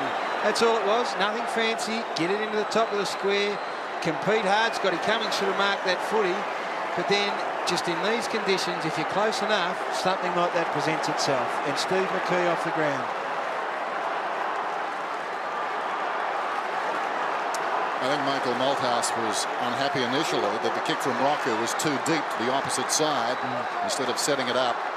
Malthouse first coached against Kevin Chitty, round 7 of 84. Footscray beat Essendon that day by 22 points. Johnson gets a hand pass away. McCurry. So despite their dominance, Ramanauskas, Essendon trail the Magpies. Look out. Needed some talking. Batheris did well. Kept his head. Clement in the back pocket. Collingwood by 8 points. Clement finds Fraser, the defensive side of right centre wing. Plays on now. Kicks to half forward. Rocker the target. Got hands to it. Couldn't hang on. Henneman with the balance. Breaks away. Kicks back to half forward. Going back. McKee with courage. Met solidly. Gee, that would have hurt. Lloyd was charging up. McKee is cut badly. Gee, that came out quick. No argument here. Oh, it's there already. That's from something previous to that. Might have just been the height. Yeah, no, he had that claret on him, you see, before he actually even went to that contest. The other ankle showed it, so that's just happened in the last couple of minutes. It was a big jump and he showed lots of courage. Wakeling's got the footy. Yeah, apparently, Dennis, the doc was, not our doc, the Collingwood doc was on his way out to McKee just before that contest. There's Wakeling, short. Lucuria hasn't seen a lot of it. Best and fairest winner last season for the Magpies. Gee, I reckon Mick Malthouse has coached exceptionally well today. Lucuria for distance. Down towards the attacking 50. Cummings was up, moved at about 2 metres.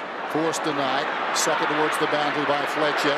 Knocked on by Davis. Still Davis hard against the boundary line.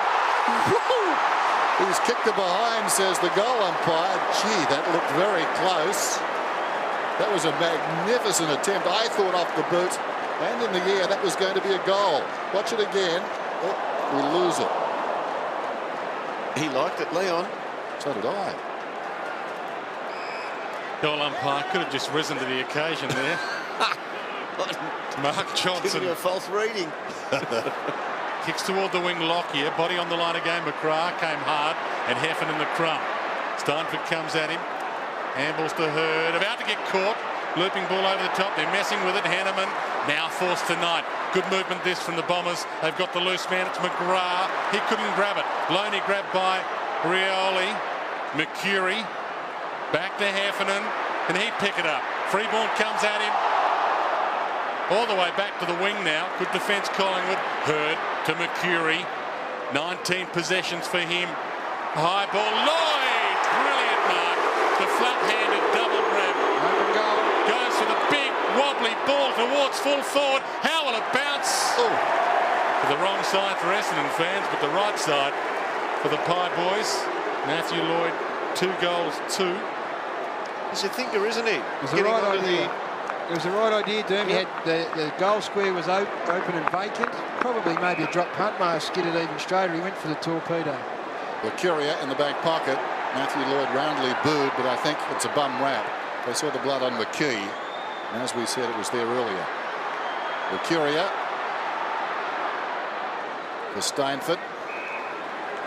Running the clock down, as Essendon did, approaching quarter time. Similar area. The goals are worth 2 today, so they just don't want to give one up at the late in this quarter, the Pies. They've worked too hard. Rocket the big leap. Forced tonight. Did nicely. Jason Johnson to Hurd. Spots a man towards the middle. Carusella. There's still time. Plenty of time. Down to 38 seconds. Carusella, 10 possessions. Swings it very wide. Left half forward. McGrath. Meters in the clear. Takes on one man. Lines up. And it swings violently right to left over the last 20 metres of its trip. Inside 50s, Essendon this quarter 18, Collingwood this quarter 5. And yet Collingwood has been able to outscore Essendon in the term. Important kick in from fullback this. 24 seconds remaining. Lockyer wide to Loney. Well measured pass. Loney can almost suck the rest of the time before half time off the clock to Curia. Back to Loney. Chip kick wider. Betheris. 8 possessions for Rupert Betheris. Will he get this one out in time? I don't think he will. He'll end at half time with 8, not 9. But that won't bother him because the scoreboard looks attractive for that man, Michael Malthouse, who has coached his way to a 7-point lead at the long break, and it will be a long break at half time today. An extra 5 minutes for the ceremony of Anzac Day. Collingwood 3-5-23, Essendon 2-4-16. She'll now carry the baton out of the MCG. It's on its way to Manchester. It'll be back here in the year 2006. Thank you also to Sam Coffer, President of the Australian Commonwealth Games Association, and the Honourable Justin Madden, Minister for the Commonwealth Games, Sport and Recreation, and a former Essendon and Carlton champion.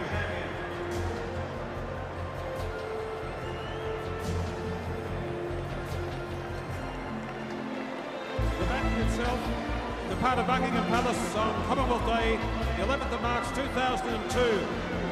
And as the Governor mentioned, we'll go through 23 Commonwealth countries before returning to the Manchester Stadium for the opening of the games on the 25th of July.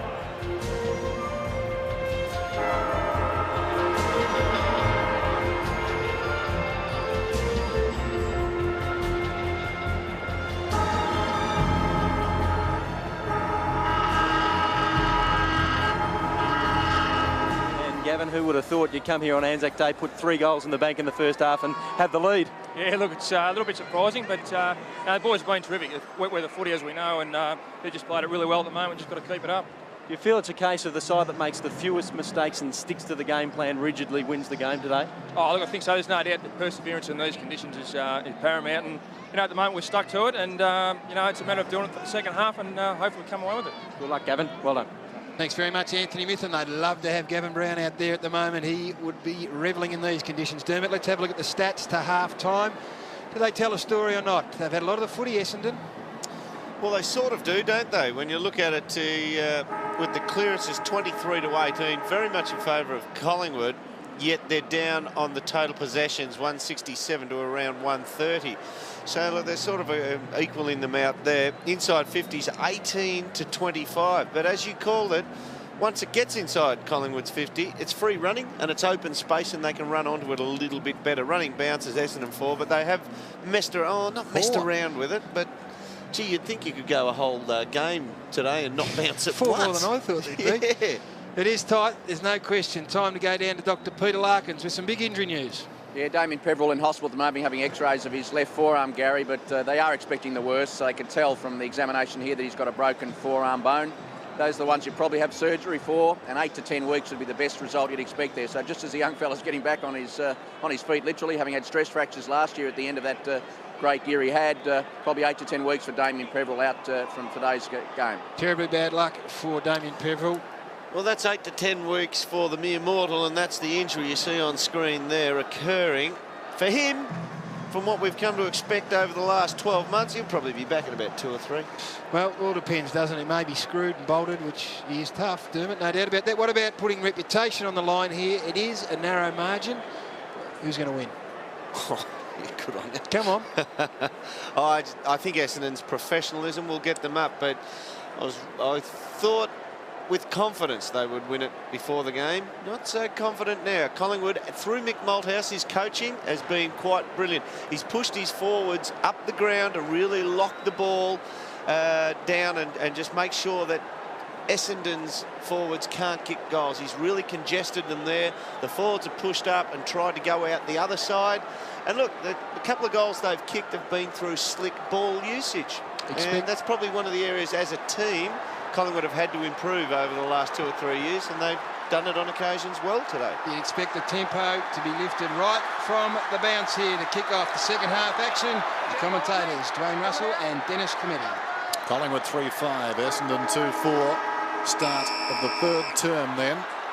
Under the lights at the MCG. Thrown up. Hill goes up, directs it down. Forster Knight, who's been good, tried to soccer it forward, so did Hill. Attempted a hand pass then. Lucuria fell on top of it. Coming out backwards, McGough held to him, says the umpire. We'll throw it up again. In the Anzac Day matches, Collingwood against Essendon. Collingwood have led at half-time twice before, and they lost both. Fraser hooks it down behind. Forster Knight going nowhere. Lucuria, Steinford, that's clever. Bathiris kicks a very high ball inside the 50. Camped underneath it. Bromfield knocked it away from Rocker. Close to the boundary line. Davis picks up. No whistle. Players hesitating. McGough on the boot. Gains about 25-30 metres. McVeigh does well. Judged it nicely. Marks on his chest in the back pocket. Justin Blumfield only the 3 possessions today, who was just in the action a couple of seconds ago. Not brave enough to come to the open side of the ground, sticks to the southern stand side, and the ball out of play again. It was on Dwayne, wasn't it? Both Johnson had broken and had Carousella, so really the opportunity to find some room on this side of the ground was there. Didn't even turn his head, Mark McVeigh. And Essendon normally like to do that. Transfer it if they can. McGough, Jason Johnson couldn't grab it. Lucuria does. Kicks the ball inside 50 that once again finds the boundary line. Lockyer couldn't get there in time. Blumfield on screen. They're about to reset. Rocker to do the ruck work against Henneman. Henneman edges Rocker out of the contest. Steinford was half held by Mercedes. No free kick. Mark Johnson, Lucuria, McGough, the umpire. Brett Allen calling for the ball again. They would have great belief at the moment, Collingwood. To go in at half-time, albeit by a very small margin, would give them wonderful confidence, I think. Rocker thumps the ball further inside. Attack for Collingwood. Lockyer off the ground. Errant kick, free kick to the Bombers. Back pocket. Justin Blumfield being told to give it to Chris Heffernan, reluctantly. Heffernan out of the back pocket, drives it outside the defensive 50. Jacobs missed the grab, but Theoris had one go. Now a hand pass. Fraser kicks inside the 50 yet again. So Collingwood attacking for the moment. Davis slapped at Goldwood. Blumfield, slick hand pass. Johnson's over it, tries to get a Heffernan. Interesting, and they've called it a throw. Pinged him, didn't he? He was right onto it. That is such a valuable free kick, isn't it? Right in front of goal here early in the third quarter. Let's have a look at it. It's Heffernan. Yeah, absolutely. Good decision. Brett Allen wasn't fooled by that. One of the best umpires in the caper, and yeah, he was straight onto it. That's a throw all day long. Not this one. Next one coming up. Dwayne Russell not happy. Well, Blumfield knew it was too. He didn't kick with any conviction. So Davis, 25 metres out, should kick a goal here to stretch the margin. It becomes a very handy one. Gets the goal.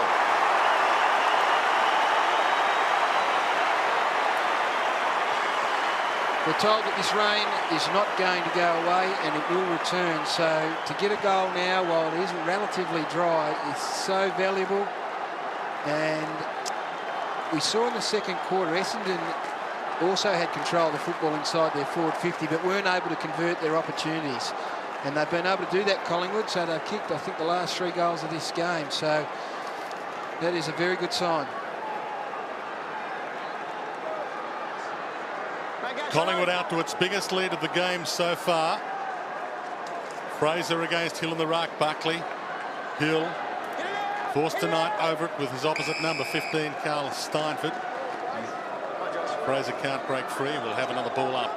Last 3 goals of the game to the Magpies, and just Matthew Lloyd, the only one that's been able to hit the scoreboard for Essendon. So it is significant at the minute. 13-point lead, and they're going to attack again. Lockyer to Rocker. He may be within range. Can load up. Fresh ball straight after half-time. It's a light, fresh ball.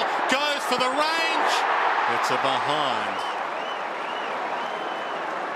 2 behinds to Anthony Rocker, but that extends the lead to 14 points.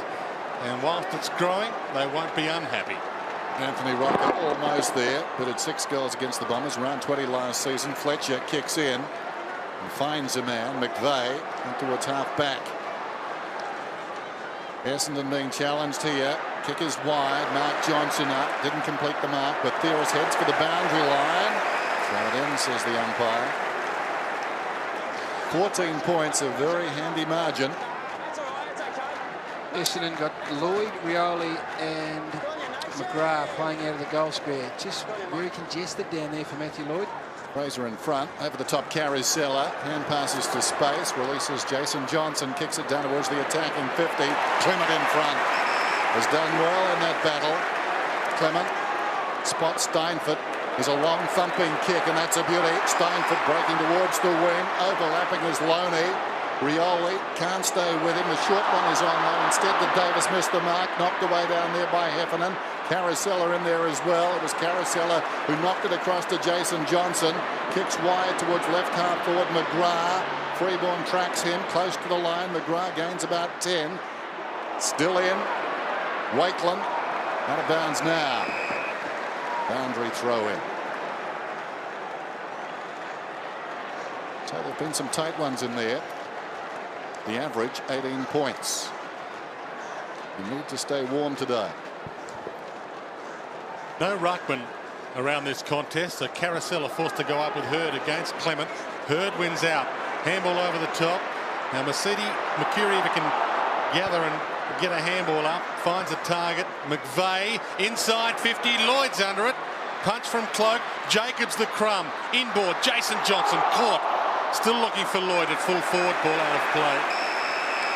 You just look at that one, Dwayne. Look at the Collingwood jumpers and look at the same area and the Essendon jumpers in there. Let's have a look at Wakeland going down. He's still a bit sore from that. Ball about to be tossed back in. Wakeland still hobbling. Bad sign there for the Pies. Good sign here though. Buckley arrogantly takes a bounce. Slippery ball, slippery turf.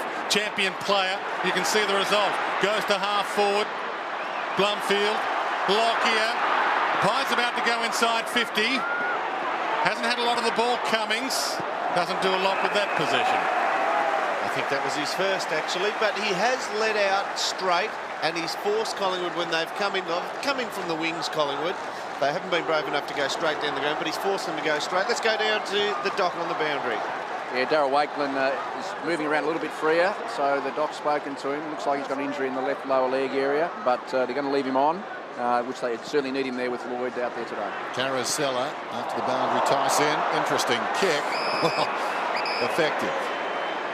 Ramanauskas almost in the goal square. Inside 50s in this term, reversing the trend. Collingwood 5, Essendon 1. Ramanauskas close to the boundary line. Rioli full-chested, right half back. Second possession, kicks it up towards the wing. Rocker slips across, upended by a teammate, Cloak. Cloak was pushed to the back, was he? Yep, good umpiring. He was indicated the wrong way initially, the umpire. Yes. But it was a good decision. So Jacobs getting Cloak to collect Rocker. No doubting that one. And that would hurt. Meantime, Cloak, short. McGough. Forward of half back, goes down towards half forward. Rocker seems to be okay. Couldn't complete the mark. Did pretty well falling to the ground. Got a boot on it. Jacob slides in. Did equally well. Close to the line. Brilliant stuff from Rocker. Could have almost got a free kick there. Put his body right in front of Jason Johnson. Another throw in. Worked pretty hard the last 2 minutes. Anthony Rocker.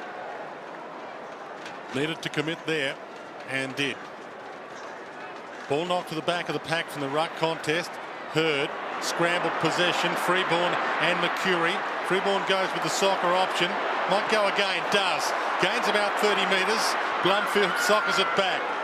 Percentage play though in these conditions if the ball can't be picked up for a decisive possession. Southern stand wing, it'll be tossed in. Both coaches with so much experience haven't really thrown their side around that much in this game. They've been prepared to go with their setup that they initially went with at the start of the game, which surprises me a little bit, I've got to say. Rocker off, McKee on, Fraser in the ruck, quick kick to Steinford. Has it at half forward, crowd, or at least the Essendon portion of it, don't believe it travelled 15. Central ball, Lockyer with 4 to beat. Henneman, they might still get it. Cummings fights on the ground, but Hurd mops it up wide. Jason Johnson, Steinford, tackle shrugged toward the wing. Now will it bounce for Jacobs and Cloak. Bounces kindly for Cloak, he can take it out. And once again we'll have a ball in. Dark conditions here. Almost a night game now. Black clouds above, bright lights on. The lights are on and there's plenty of people home at the MCG this afternoon. Rocker, after that heavy knock just moments ago, off the ground. Staying warm. Steinford slips a hand pass away to Freeborn. McGough running down towards right half forward. A centering kick. Cummings was up, couldn't hang on. Loose ball at the back, needs a soccer. Davis with the courage. Tied up by Fletcher. Ball up about 40 metres out from Collingwood's attacking goal. And they're playing very, very well at the present time, the Magpies. That incoming ball there, Dennis, I reckon Mark Johnson got called out of that one. This is the application of the tackle there by Dustin Fletcher. He got called out of it by the incoming ball. Fletcher, after that toss-up, thumped it about 30 metres to Forster. Now he kicks to half forward. Wonderful mark taken by Lloyd. Still being booed for something he did not do. It goes in short. Mercury almost couldn't hang on. Loney did well, gets a hand pass away. Wakeland on the outer side, kicks it wide towards the wing. McGough on his chest, belies his years. Right centre wing. Lights shining brightly. Just a big pair of eyes on him. He's scanning everything. They're darting, aren't they? Oh, he looks like he's put his finger in a PowerPoint. Clement. Buckley inside the centre square. He's off. Buckley. Probing kick inside the 50. Davis is down there. Loose ball runs on. Fletcher quite happy, I'm sure, to see it out of bounds. Just over 12 minutes till three-quarter time. Collingwood with the biggest break in the game. They're up by 14 points. They're playing a better style of footy. They're playing these conditions much better than Essendon at the moment. Rocker's back being worked on. And now a scoring opportunity being worked on by Collingwood's Leon Davis through traffic. Wobbly kick across the face of goal. Great mark, Ramanauskas. Got to applaud that, don't you? He just pushed Batheris away from the drop of the ball. Long to Hurd. Great running. Takes the mark. Wants to get away from Licuria. Licuria holds him up well. Hurd does get away. No, he'll be brought back. It was held up not by Licuria but by the umpire. The problem with him having the footy here is that they've got to try and get through centre half forward, which has been their big problem at the moment. They've got no penetration. Carousella long. Lloyd's on the lead. Can't mark it. Wake on the spoil. Legal according to the umpire. Mercury goes with a spearing ball towards full forward. The mark's been taken at full forward by Bannister. I think it's Henneman. It is Henneman. I saw the 3. Thought it was 36. When Rocker went off, he pushed forward down to the other end. I tell you, the only bloke who is really doing any damage at the moment against Collingwood is Blake Carousella. He's the link man through the middle that they're always looking to drop into a free zone and then push it on into the forward line. Surprised to see him up forward. Big opportunity here to get the Bombers closer, and he has missed the golden opportunity. Behind. They're always disappointing when you miss those, but today, with 2 on the board halfway through the third quarter, he'd be very upset and disappointed with that performance. Lockyer to bring it in. Told to hurry. As for distance towards the outer side. Jacobs ghosting in. Took a very clever mark. Carousella again from 60 metres out. Long bomb down towards Lloyd. Fisted away Wakeland. Waiting in front for not the first time. Mercury dragged down. A throw is called. But at least Mercury, for the last couple of spillages from Lloyd, has been the man on the spot. Exactly, Dennis, and they've attacked the square, which always makes them look more dangerous. Absolutely. McGough's got it on the outer side. Scratching every senior as Steinford. That's the tumbling mark, right centre wing. Had to take it. There were 3 Essendon players around him. Back to the middle. Clement uses the ball so well. Kicks towards centre half forward. Blumfield one-handed. Fraser juggles it, lays it off. Burns, claimed, got a hand pass away. Knocked away by McVeigh from Holland. Jason Johnson intercepted McGough. Quick hands away to Davis. Well, look at that for Cool. Mr. Cool. Davis swings around from right half forward. High ball. Nick Davis. Nick Davis was standing inside Dustin Fletcher. Fletcher had Cummings and was inside Dustin Fletcher for the best part of 30 seconds, which, when the ball's just outside 50, is amazing that someone wasn't called or someone didn't turn their head to get back onto him. And when you see this footy comes in, Fletcher goes and tries to engage Cummings, and it just allows Nick Davis to jump uncontested. And Hill was the player that actually started to get back there. Alarm bells are sounding for Essendon. Possessions in the third term, Collingwood 41, Essendon 32. And this, one of the biggest of them, Davis kicks the goal. Essendon in trouble.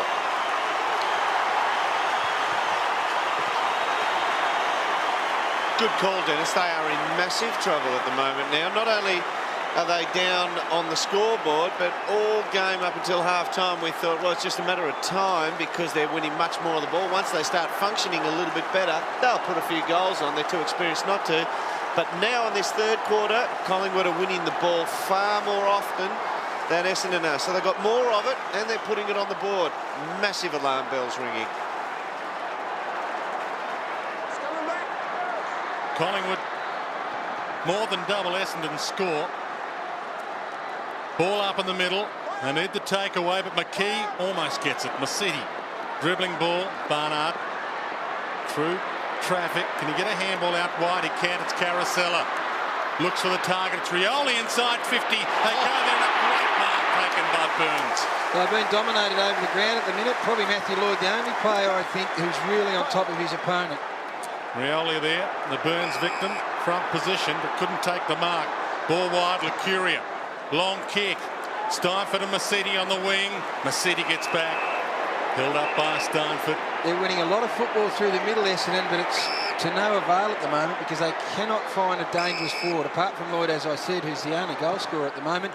When in trouble, throw Hurd down there, I'd say. Masidi towards half forward. Fisted away by Cloak. Knocked forward by Clement. Steinford can't keep it in.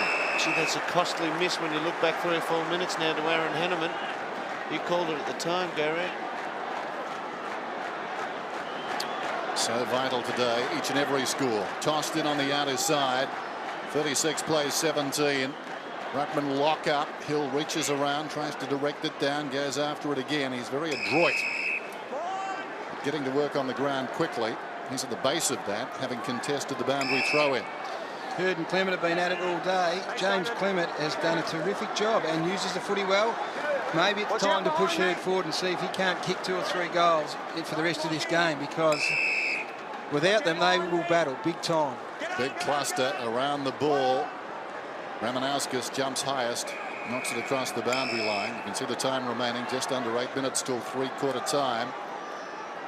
Got to say, Dennis, the Collingwood players probably haven't focused enough on them. It's the unheralded ones. McGough, Freeborn, Clement was spoken about. Buckley sitting down there as always, but he's leading possession when on the ground. McGough with 16 touches. Fraser was in there. Lucuria brilliantly stolen by Ramanauskas. 75 metres out. Long kick downwards. Full forward. Camped at the back. A chance for the Bombers. It won't stay in. They had 2 men behind the back. Lloyd tracked it across the boundary line. Yeah, you called McGough then. He's actually swung over and playing on Jason Johnson for the last few minutes. And Collingwood are trying to run well, I suppose, a loose man in their defence at the moment, which is leaving Carousella free in the middle. And he's the only architect for the Bombers at the moment. Henneman went for the kick from mid-air. Lucuria, Freeborn, combining well. How will the kick travel? 2 Bombers are chasing it. No Collingwood players in the picture yet. Ball picked up by Mark Johnson. Can he find a target? He's about to get caught. Shrugs Brodie Holland. It's the handball to Mercuri. Doesn't take possession. Knocks to McVeigh. High kick to half forward. Rioli jumps from 4 deep. Barkley, Clement. Ball will come back. Freeborn. Good experience by Freeborn, wasn't it? He knew he was close enough to that infringement to just say, no, I'll put up the shutters. Let's go back to Buckley and take a long kick out of this. Best game he's played for a long time, I would have mentioned, Glenn Freeborn. 19-point lead to Collingwood. And we tick into time on 3rd term. Kick to the wing, Nick Davis. Burns. Hurd tackle. Blumfield Crum. Mark Johnson. Forced tonight. Now Rioli. Target up forward, Jacobs. Good mark in front of Cloak. Essendon about to go inside 50. He's played well, Jacobs. Has looked assured with the slippery ball today. Goes short. Hurd. 65 metres from goal. 36 to 17. Hurd wide, intended for Lloyd. The youngster Cloak. That should be 50. What a good play by the kid. I reckon that just is a great understanding of football from young Jason Cloak, because James Hurd had the footy. There was space for Lloyd, and Cloak almost dared him to kick it there, and he was so alert and so attuned to the fact that Hurd would go to Lloyd that he was able to get back into that space. Gutsy play by the kid, wasn't it? And the thing with Lloyd there, wasn't vicious on it either. He cut the kid a bit of slack there, I thought. He was looking at the ball, I fancy. Although he knew there was going to be a collision, if that makes sense. No doubt about that as well. McGough. Lockyer. Collingwood terrific. Kick well inside the 50. Fletcher works in front. Could have been held without it. No free kick. Butheris. Burns. This will hurt.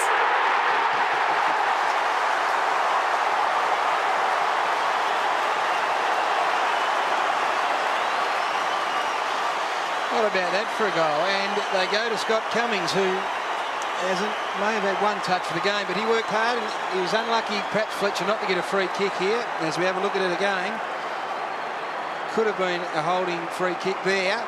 but he got a fist to it and created, and this is a great finish. It's a great finish on any day, in any conditions, but today especially.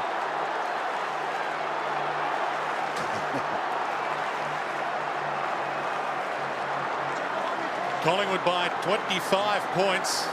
Biggest lead of the game so far. Free kick, 5 in the square, got caught. Freeborn came in, McGough was on the way out. 22 minutes on the clock, third term. We'll see what the Bombers are made of now. Inside 50, off hands. Jacobs threads the ball through traffic. And it rolls to the wrong side of the post. It's another behind. Can you imagine Michael Malthouse had that been a goal? Oh. I will say, will I be the first to say McGough's got some Dacos-like qualities about him? The pick-up earlier, he looks pretty special. Here's Buckley, who we know is pretty special. From half-back, going for distance, up towards the wing. Too easy. Steinford on his chest. Ball falling into place for the Magpies. Steinford towards half-forward. Loose ball at the back. Lockyer runs onto it. Kicks it inside the 50. Was pushed in the back. He'll get the free kick. Target Lockyer. I reckon they're just temporarily or just slightly, the seams are coming apart for Essendon. I reckon they're a bit stiff on that one. Let's have another look. Dispirited, Dermot, I would say right now. Pretty tough call. Yeah, it is a tough call. He dropped into his knees first. Lockyer centres it. Steinford. Clement. 75 metres out, gets onto this one. They'll contest about 5 metres out. Essendon with the numbers. Again, scuttling back. Force behind. Dustin Fletcher's gone long all day. Turns it over. He was going for Blomfield. Nick Davis grabbed it inside 50. Holland can make them pay. Can he kick the goal? He misses to the near side. And that would almost have cracked the Bombers, you suspect. 24 minutes on the clock, third term. And the margin once again pushed out to its biggest point so far, 26 points. Fletcher unloads directly down the middle, helped on its way by Hill. Chopped off though by Fraser. Fraser inside the 50, Davis in front, had it knocked away by Blumfield. Butters up again, look curious in on his left foot. Question of accuracy, doesn't kick it. Goes to Steinford, 20 metres out. Low trajectory. Well, that's doing it the hard way. Went through at head height, but it's a goal nevertheless. Got a horrible feeling then as soon as Carl Steinford got it. I thought, oh, just about the last preferred option for a Collingwood shot on goal, even though it was only 20 metres out. And sure enough, it left the boot. I thought, no, the poor kid, it's going to get touched on the line. But it scrounds through and it goes into the record book, and it doesn't matter how they get there. Well done, Scotty Cummings again. 6 goals in the row to Collingwood. And the Bombers being asked the question. Hill in the ruck against Fraser. Ball knocked down. Hurd can't break free. I think they've had it put to them. Grain by a side who have been more methodical going forward in particular, and I think hungrier and more desperate. Essendon haven't kicked a goal since the 1:40 mark of the second quarter. The respective coaches' boxes working overtime. Ball to Mercury. Maybe some momentum back Essendon's way before the break. Wide. Rioli can't trap the ball. Burns is with him. Rioli keeps it inside the boundary, but it's thumped out. Just limits your chances when you go that wide on a day like this. Surely you go to the top of that square and you demand of your forwards to stand their ground and contest.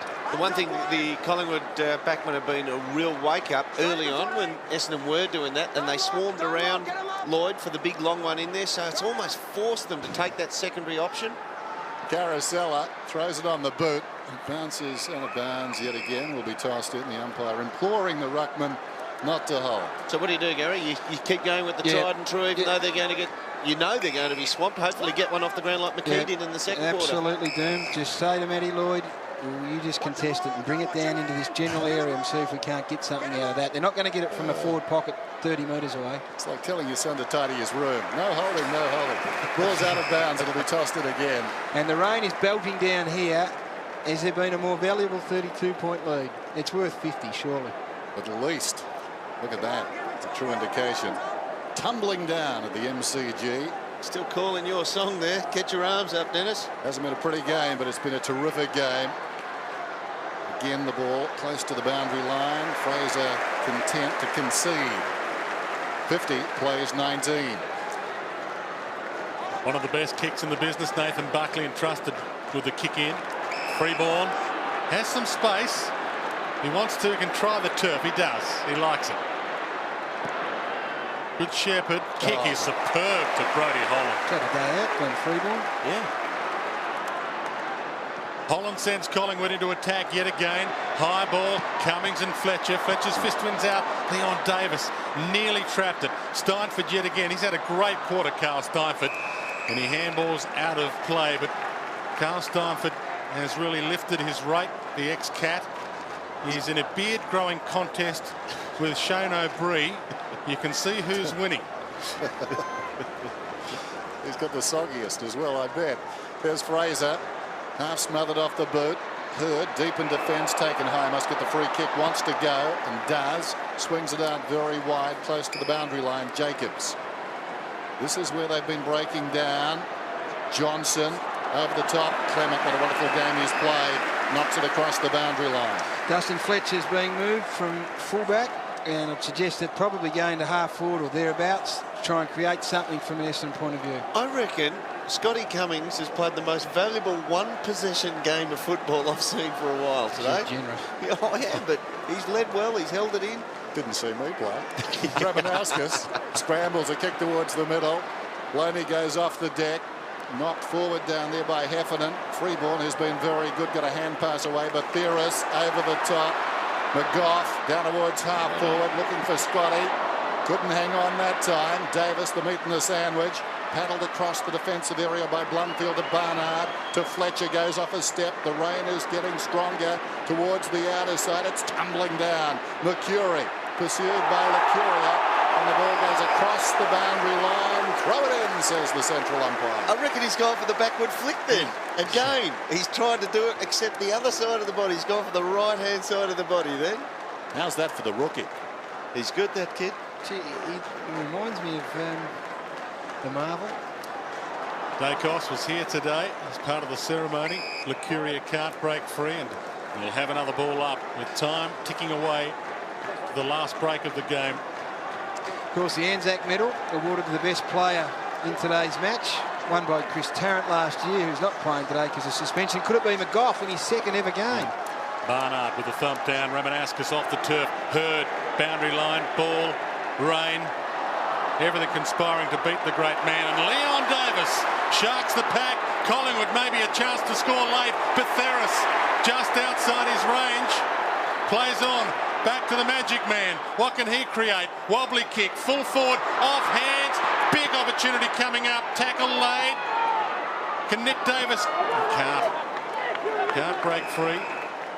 And in the shadows of three-quarter time, it's either a behind or a ball in. Now everybody's having a chat here. Well, you heard for yourself. It hit the paddock. 59 seconds to go in the term. It'll be tossed in. Well, it could be game over if Collingwood can get a goal here. Fisted away by Alessio. Blumfield couldn't control it. Mercury has been terrific. Alessio short. Barnard at centre half back. Time enough for the Bombers to get a late goal. Drives it down towards half forward. Pushing up the ground is Lloyd. With him is Wakeland. Lloyd on his knees. Arriving quickly, Burns. I think he relished running into Lloyd. Mercury got a hand pass away. Was it Rioli? Rioli over there. The ball is out of bounds. It'll be tossed in with 30 seconds to go. And again, the pressure from Collingwood terrific. Throwing clearances. Collingwood 26, Essendon 16. You know what I've just worked out? Essendon are just such a skillful team. They're used to pinpointing and going out wide if they want. They're just not used to playing kick it down the middle and get a contest, the old Kangaroos North Melbourne style of game. I think you're right. The day is frustrating them. Yeah. Another ball up, 25 seconds to go. They almost would be benefited by playing someone like Alessio at centre half forward to just knock it on. Lloyd in the square to haul it in. Smoking Joe on the bench will sit out the rest of the term. Rioli tries to keep it in play, but Steinford once again putting his body on the line, and that'll just about do us as Mick Malthouse prepares to invade the MCG arena and rally the troops once more. They haven't had a problem winning it in the middle of the ground, Dermot. They've got the big possession winners on the ground. Yep. But they can't win it inside 50. So that's why I'd be suggesting just throw Lloyd and Hurd down there after this three-quarter time break, which is on us now. See if they can't create something. See if they can't at least say, righto, James Hurd, you take on James Clement, and maybe you'll win it only 3 times, but it might be 2 goals. I've got a feeling too, they do kick a lot of goals from out around where the 50's marked on the 50 zone from 45-degree angles. They're not scared to go out there. Today, they go out there and they can't pinpoint the kick because of the weather. 31 points is the margin that Collingwood enjoy as they go to the three-quarter time break. It looks, and as a match-winning lead. Anthony Mithen has got one of the assistant coaches of Essendon. They've got some work to do, Mark Harvey. They absolutely have, yes, Mark. Just an inability to kick a goal at this stage. Haven't kicked one since the first minute of the second term. How will you structure things up forward? Well, we've changed a little bit up forward this quarter, hoping to rectify that, but we're just not handling the conditions at the moment. It looks that way, and total inability to, in the wet, kick long and crumb a ball at the bottom of a pack. Yeah, it's been a big problem. We haven't got any crumb goals today, so hopefully with the new structure we can rectify that. Hurd up forward? No, on the ball. Good on you. Thanks, Hubs. Thanks very much, Anthony Mithen, and there it is. Damien Peverill. I'm not sure whether it's coincident or not, but when he came off with what appears to be a badly broken arm or wrist, Essendon's fortunes are flagged. A whole lot of hurt on that one, and not just to Damien Peverill's arm. Mark McCurry starting this final term on the bench. I find that surprising. 7-8-2-7. Start of the final term then. Collingwood in control, it seems. Hurd soccers it forward. Loney at close quarters. Lockyer, high ball down towards half forward. Carousella with courage. Couldn't complete the mark. Heffernan quickly. Touched as the court. You can hear the umpire. Cloak goes up. Tries to thump it forward. McVeigh dragged down. Steinford head down. Did brilliantly. Lacuria had a charge down. Taken by Barnard eventually. Kicks inside the 50. How will it bounce? Burns, who's been very good, found it on the ground. Peels off from half back. Kicks it towards the outer side wing.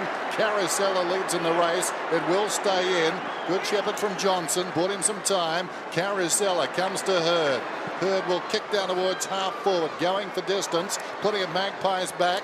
Fletcher got fingertips to it. Burns yet again. Oh, great evasion. Sold a couple there. Comes away once more from half-back, and we'll find Davis. Leon Davis can have a shot. Goes for the goal square. Will it travel over heads? Almost a mark. Cummings gets a hand on the ball, and it's through. 4 behind. That defence of Collingwood is unheralded, but it has been terrific today. Freeborn and Burns in particular. One of the great things too with the Collingwood defence, there's 6 of them. Essendon insist on playing a 5-man forward line. Collingwood just say, no, we're playing 6 backmen. We don't care where your spare man goes, we're playing 6 backmen. Carousella with Fletcher now at centre half forward. Opens the game up. Jacobs. Mark Johnson calls for it. They can't really afford to mess around out wide for too long. They need goals. They need them quickly. Heffernan, half-back flank wide. Ramanaskas free on the wing. Can take off. Lloyd leads. Half held up though, Ramanaskas to Hurd. Can he find a target? Wide, McGrath. Good mark, too far out to score. Skills will be on while the ball's still dry for the first 3 or 4 minutes. High to the goal square. Big leap from Fletcher. Well, the opening goal of the last term could keep them in it. Well, again, they are moving the ball a little quicker with a bit more purpose, and then dry ball. Yeah, and whacked it in quickly as well. And Dustin Fletcher's the man they've turned to. He's going to stand under it. He's his first mark. Spent the first 3 or most part of 3 quarters at full back, but get it into him. At least he's not going to be outmarked, Dermot. James Clement's on him. Mark or Crum will eventuate. Tough shot. Well within his repertoire though. Might be defender, but normally an accurate kick. And the Bombers are not done with yet.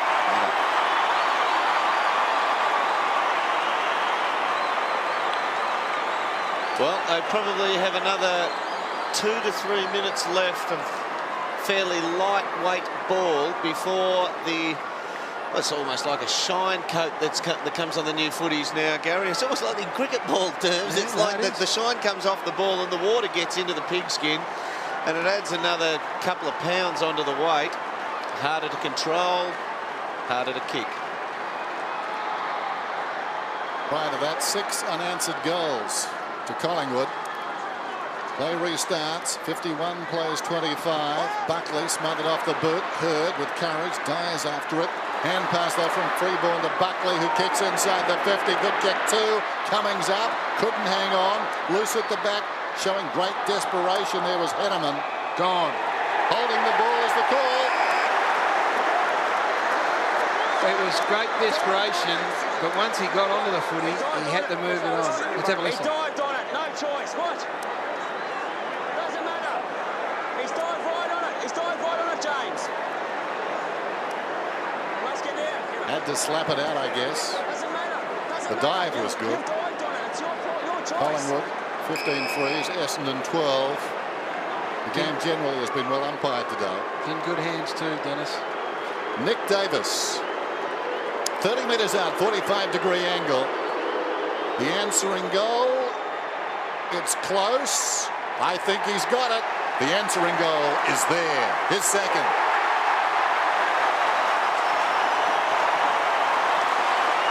Well, he's been one of the youngsters who's really stood up today as well. Got back to some form last week with Nick Davis. And I think his work rate today has been terrific. And he's kicked 2 second-half goals. In a low-scoring encounter will prove invaluable. I think it's a correct decision at the end of the day too. No support? No, I think you're right. Yeah. Good, I'm happy now, Dennis. Lead back to 32 points. It was 31 at three-quarter time. Alessio on the ruck for the Bombers against Fraser. Lucuria. Fraser tackles him. Stops him from breaking free. Just wants another ball up so he can get a hit out. Got all the answers, Collingwood, and it would send a great message to Josh Fraser and Nick Davis and all these sorts of players that you don't have to be the best player on the ground to manufacture a win. And if you all contribute and you all do your bit, then the results will come. Barnard, can he start something? Gets them inside 50. Lloyd can't trap it. Buckley can. The general from centre half back goes with a torpedo to the outer side. Ball stands on its end. Clement might take it out. If he doesn't, Freeborn and McVeigh do. Clement says, you can dive, boys. I'll save my energy. And there's a move on the bench. Masidi replacing Blake Carosella. Meantime, boundary throw in outer side. Alessio hooks it down behind. Ramanauskas stumbles out of the pack.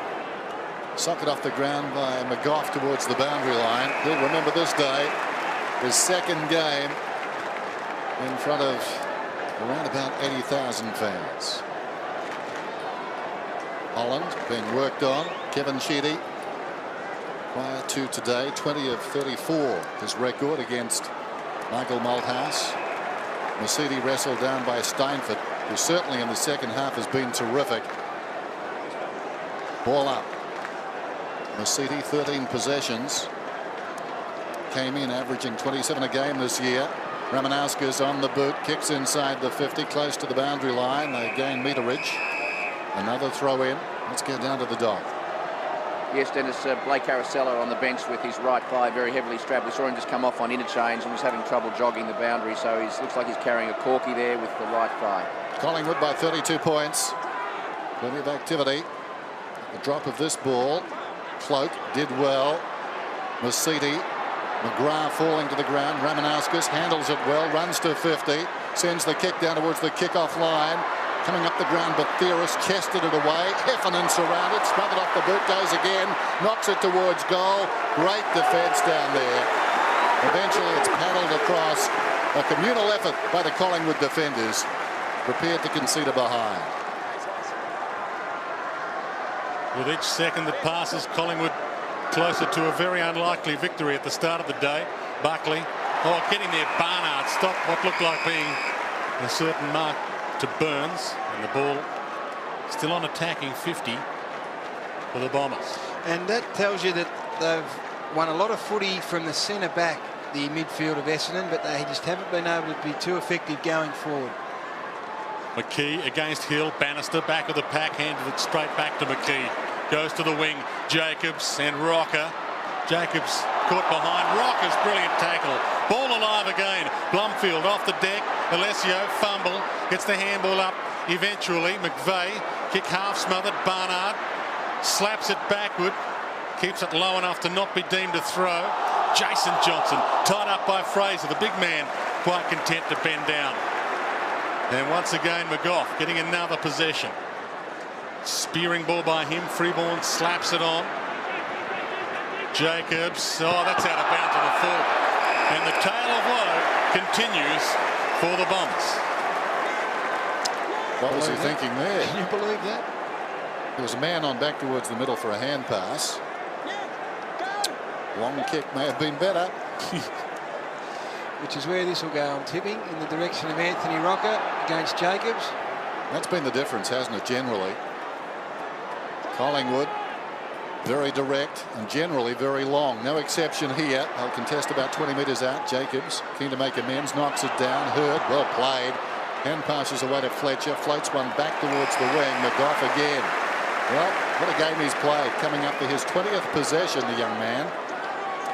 His team on top, 57-26. Big kid, isn't he? 186, listed at 82 kilo. He's heavier than that. Even though he's 186 centimetres, he's never going to play key position. He's definitely a non-baller. Kicks towards the pocket, knocked across the boundary line. He's a low to the ground, 186 centimetres, isn't he? Ridiculous about him, Derm. Look, there's the top 5 possession winners, and he is the only Magpie that sneaks in. And, well, all those others, as I said, midfield type players that won a lot of the footy because Collingwood conceded, as you said, and they just maintained a pretty solid back defensive 6 that have been wonderful on the day. Scrambled out of there by Mark Johnson. Over the football is Fraser. Alessio with him. Will it come out? Eventually it does. Masiti. Stolen though by Davis, but there's a free kick. Belated whistle. Masiti will get the free. Total possessions. Essendon 254. Collingwood 217. Long kicks. Collingwood 80. Essendon 74. That tells the story. Hurd to Jacobs. Wide. Bannister. Started on the bench. Breaks free at half-back. Blumfield. Has some time, doesn't bounce, places it. Fletcher, the target, off his hands, back of the pack. Chance here for Hill, dribbles the ball! Unbelievable luck for Essendon. And that could be the ball game. The Collingwood boys in the crowd then gave the Nathan Brown bird. No. He did it, Big Hilly. He did. And they wonder why some players turn around and give it back. McGough got it from Burns. Steinford, tumbling grab short of the wing. 12.5 minutes away from what should be a famous victory for the Magpies. They've done it with grit, hard work and wonderful application this afternoon. Still time, I guess, for the Bombers, but not on exposed form. Steinford towards half forward. Well, that says it all. A ballet in mid-air. Henneman from half back, touched off the boot. It wanders back towards the wing. Storming through, forced the night. Couldn't control it. Clement, too slick for Buckley. McGough, though, once more comes through and wastes this kick. Josh Fraser down. Dennis, that would be the only worrying sight at the moment. He smothered the ball. It's a terrific effort. Let's have a look at it. It's a great effort. That might be just a kick to the ribs, maybe. Say so. They hurt. Yeah, when you say just a kick to the ribs, so not your ribs. No, exactly. Forced the night. Short. Heffernan. I say just, I thought it might have been a knee. I guess that's the only saving grace. Yep, quite right. Down towards half forward. Brilliant pickup by Burns. Hasn't he played a game? He's been wonderful down there. He and Clement and also Freeborn have been absolutely outstanding. You get the feeling they woke up and saw the rain and rubbed their hands together and said, right, get me the long sleeve jumper. I'm going to get into this. And it's been as good a game as I've seen him play for a long time as well, Doom. This game's got a lot of the colourings that the Carlton-Essendon game had early days last year. Is that still in play? Awarded the mark there when Carlton, without Koutafidis, Ratton and several other stars, came out and beat Essendon, who'd only dropped one game in the past 30-odd.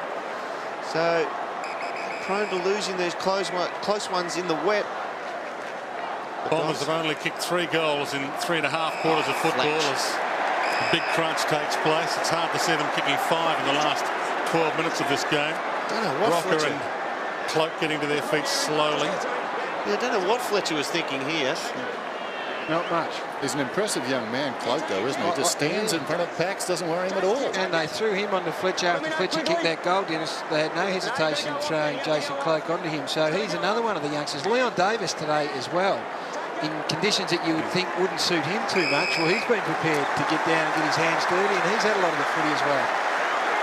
Cloak slowly wanders his way off. Fraser's going to have to come back on, even though he's got the sore ribs. Strangely enough, Didak and Prestigiacomo, I don't think have had a run this afternoon. Rocker with a big torpedo to full forward. Almost to Mark Bannister. Leon Davis the crumb. Mark Johnson stops him from breaking away. Would that be, Dwayne? Why would that be? Well, Prestigiacomo is a tall. If they were going to bring someone on to replace Cloak, you would think it would be he, not the sore Josh Fraser. That tells a story. Top Tossed five up. tacklers, all Collingwood. There's Burns, close to the boundary line, running out of options. Lockyer. Back to it. Steinfort. He's marked 25 metres out. This could just about be his finest moment in football.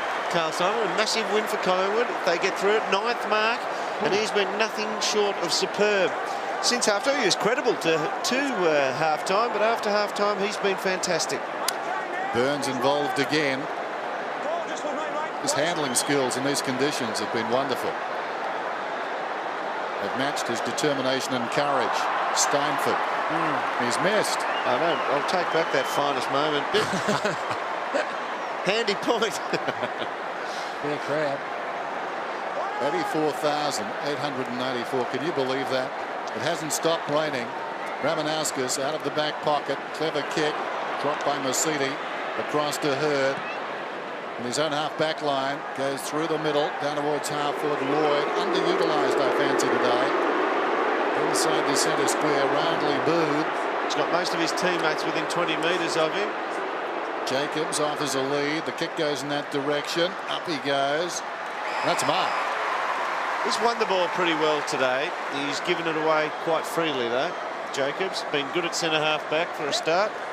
Started down there on Josh Fraser, had a stint on Anthony Rocker, and now he's been pushed forward. And that's, I would dare say, that's the first contested mark they've had inside 50. So when he comes from just inside the 50, 58 plays 27. Is it to be 33? I think it is. Fraser couldn't reach it.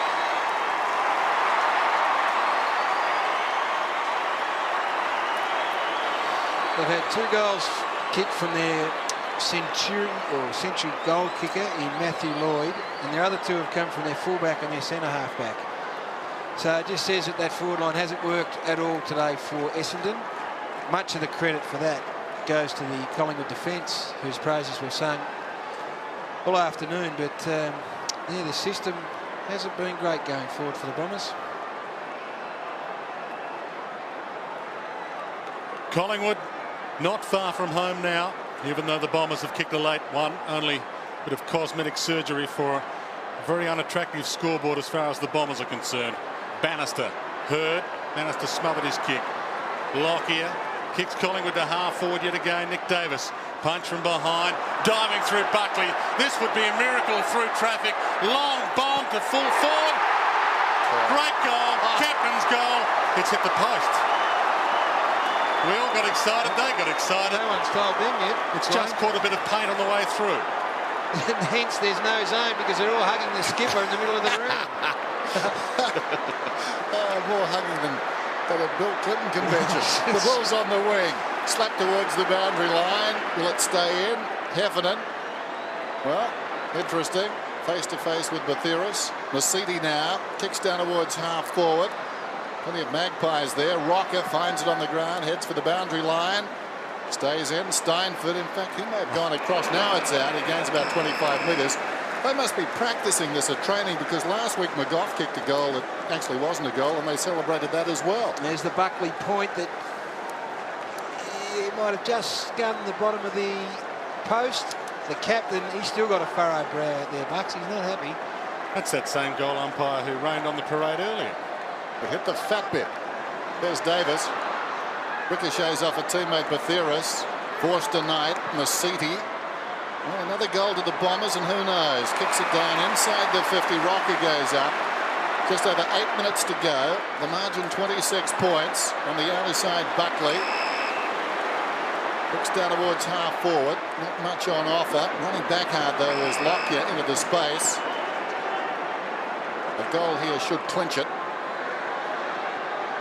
Can they find another one? 59 plays 33. You can see the time remaining.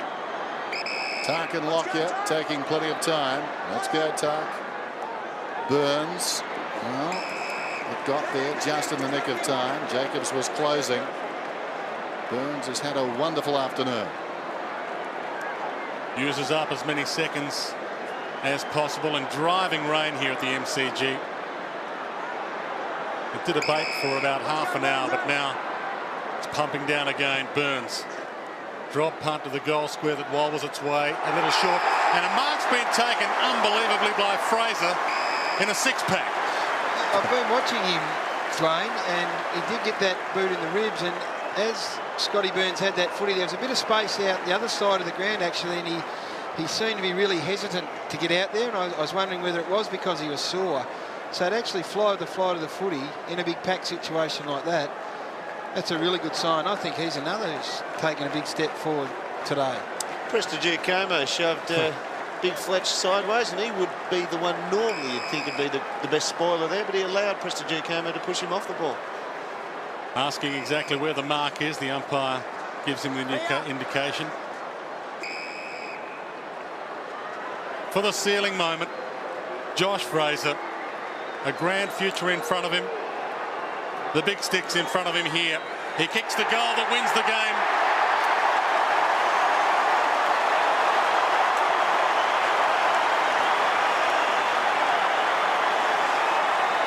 Ate up a few valuable seconds there as well. I always thought the best way, Gary, to eat up the time clock was actually get the umpire involved. Ask him where the man on the mark is, how far back he is. If the umpire's actually actively doing something, he won't be sitting there twiddling his thumb saying, gee, son, you're taking a long time with it. So that was pretty smart play. He'll be thinking, Mum's at home, the video's rolling, I'm getting good airtime. It's okay. So the margin back out to 32 points. Just under 7 minutes till full time. It will be a famous victory now for the Magpies.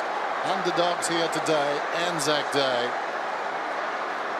But they've overcome the odds. Rocker and Hill, clean possession to Rocker. Look at that. He's launched one about 60 metres inside the 50. Johnson was up. Davis ricochets off Fletcher. Masiti throws it on the boot. Across half back. Barnard leads in the race close to the boundary line. Across the body towards the wing. Loney, Rioli stepped around him, couldn't complete the mark. Loney leads back in the race. Close to the boundary line, content to push it across. Well played. Just over 6 minutes to go. You saw Smoking Joe there just go straight across the ground.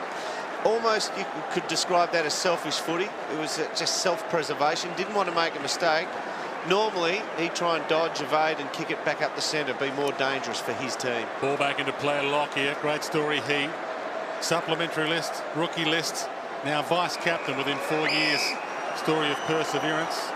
You saw the crowd on your screen earlier. That is above average, despite this driving rain here at the MCG. 84,894 is above the average of these 7 Anzac games so far of 84,657. So the spirit of football well and truly alive in Victoria, despite some newspaper articles to the contrary written today. That female journalist might have to have a rethink. Ball back into play. Bannister. Ramanauskas. No one can break free. We'll get a ball up on the wing. Been good around the clearance situation, the Magpies. Their centre clearances stand at 7-3 in their favour and 28-20 in the throw-ins. I don't want to appear to be a jack man, but I'm Dennis. That was Dwayne. Socket off the ground by McGough. Taken by Heffernan. It's a team game, Dennis. Kick towards the boundary line. It's going to be a free kick. Jacobs. Killing the hard ball, Dwayne. That was Dermot. Gary, do you want to identify yourself? Jacobs towards the middle. There goes the kick in. Nicely done. Bannister, Ramanauskas alongside the centre circle. Long towards half forward and Waitman. Shane Wakeman has been knocked out a couple of times this year. But he's had another superb afternoon. 7 possessions for him. Lloyd, 2 goals. Both of those in the opening half.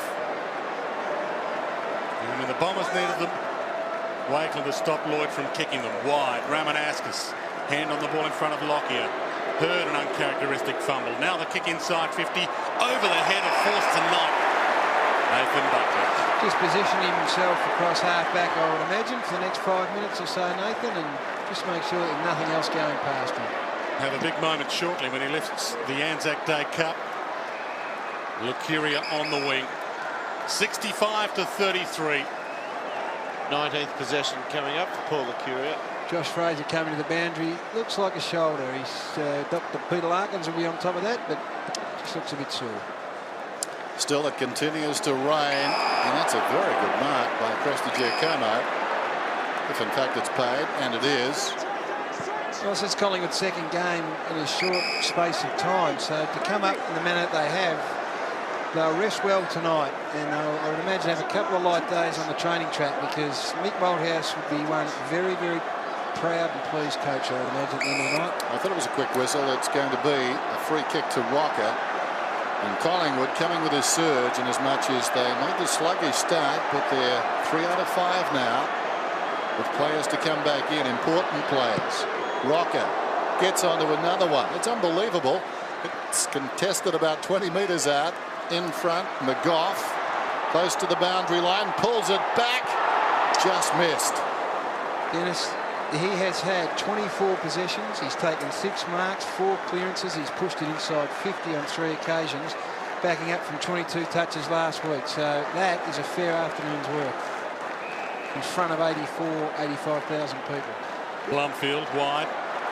Steinford has had a great afternoon, thumps it out. Let's go down to Dr. Peter Larkins. Yeah, Dwayne, Josh Fraser coming to the bench with an injury to the right ring and little finger of his right hand from about 3 minutes ago. I think he got a kick on it, and they're just trying to see if they can tape him up, but they may sit him on the bench for the rest of the match. The Anzac Day medal is awarded to the player, the criteria of which Prestigiacomo kicks Collingwood forward. Leon Davis there. Fletcher mopping up. He goes for the boundary line, wobbling ball. 10 kicks to Dustin Fletcher this afternoon. Barnard keeps the ball in play. Wobbly ball. He sat Blumfield under it, and Batheris can load up again. Sent Collingwood into attack. Over the back, Nick Davis couldn't bring the mark down. Heffernan mops up the crumb for the Bombers. Wide towards the back pocket, and they might bring it out of defence. Hill. Yes, Anzac spirit, skill, courage, self-sacrifice, teamwork and fair play are the criteria given to the judges for the Anzac Day medal winner today. It's a good result for Collingwood. They've got an 8-day break, and then they take on St Kilda. And with no disrespect intended, most would think that Collingwood on the back of this form would account for St Kilda, who've been pretty luckless with injuries. McKee running down the clock now. 2.5 minutes to go. Clement.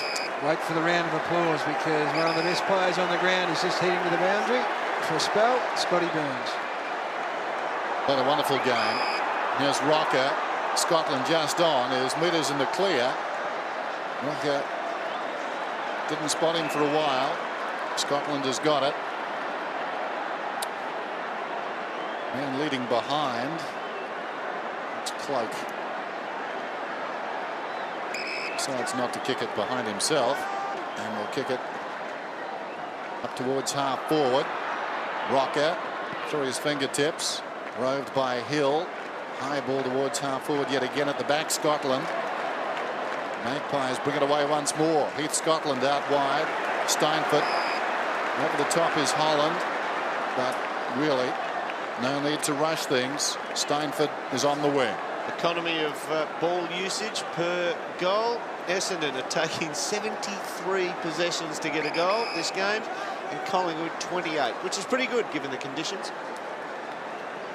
Not one of the Collingwood fans have left the MCG. They want to be here for the climax. Ball to half forward. Prestigiacomo. Second possession for him coming up.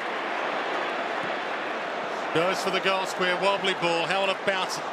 Bounces too high for Lockyer. Ramanauskas. Barnard. All slaps. Loney. Through traffic. Holland Caught by both Bannister and Barnard. And we'll get a ball up between Bannister and Barnard on attacking 50. Double Essendon score, Collingwood. Came into this game on paper looking insuperior, but has certainly played these conditions magnificently.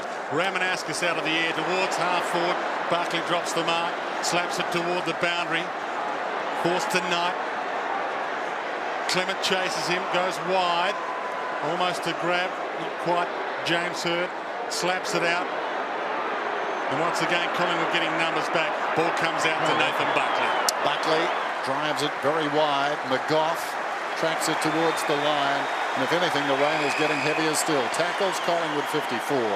Essendon 46. Not too many better feelings than having played in a tough game in these conditions, Dermot, and sitting down afterwards, and you just look around the room, you feel every ache and bruise, but there's no pain there. Tapped down by Hill. Dying seconds now. Holland to Lockyer. Once again he finds the boundary. Clock stops at 3. Michael Malthouse. You can see him rugging up, ready to come on down. Outstanding performance by he and his players today. Conditions may have helped them, but my word, their application has been terrific. A famous victory. The siren at the MCG. Collingwood win 9-12-66 to Essendon 4-9-33.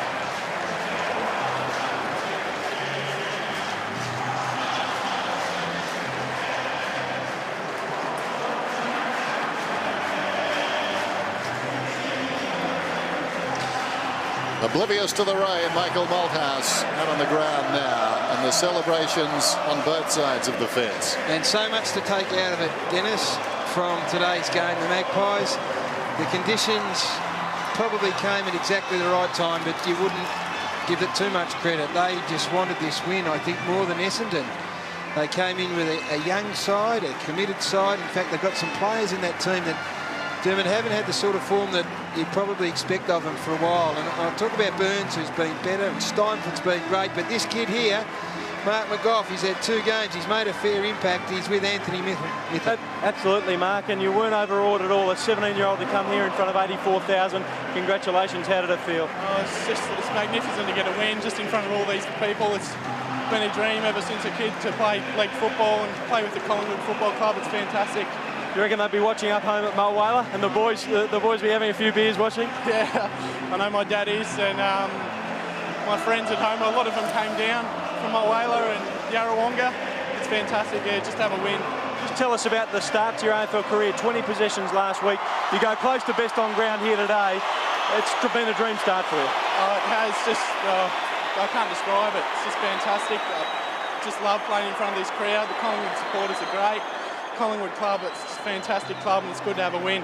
How did you get here today? You ever got your licence? Anthony Rocket picked me up and drove me here, so the boys just take it in turns and giving me lifts.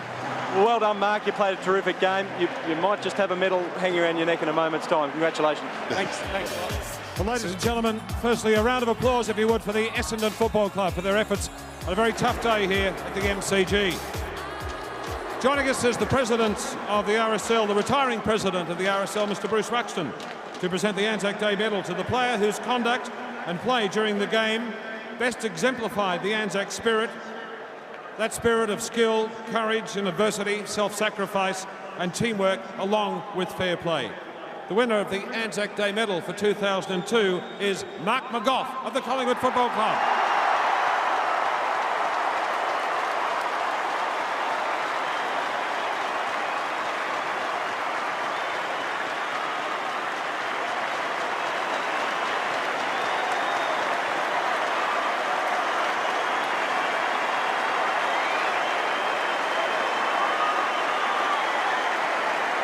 A terrific effort for this young 17-year-old. And I'd like to ask Bruce to make a presentation of the Anzac Day trophy to the coach of Collingwood, Mick Malthouse, and the captain, Nathan Buckley.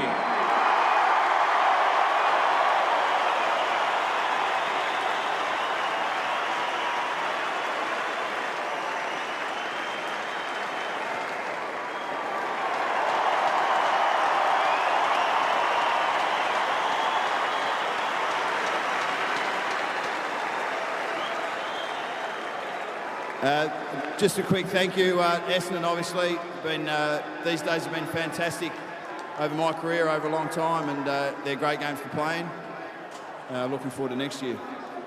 To all the fans coming out in the rain, it wasn't great conditions.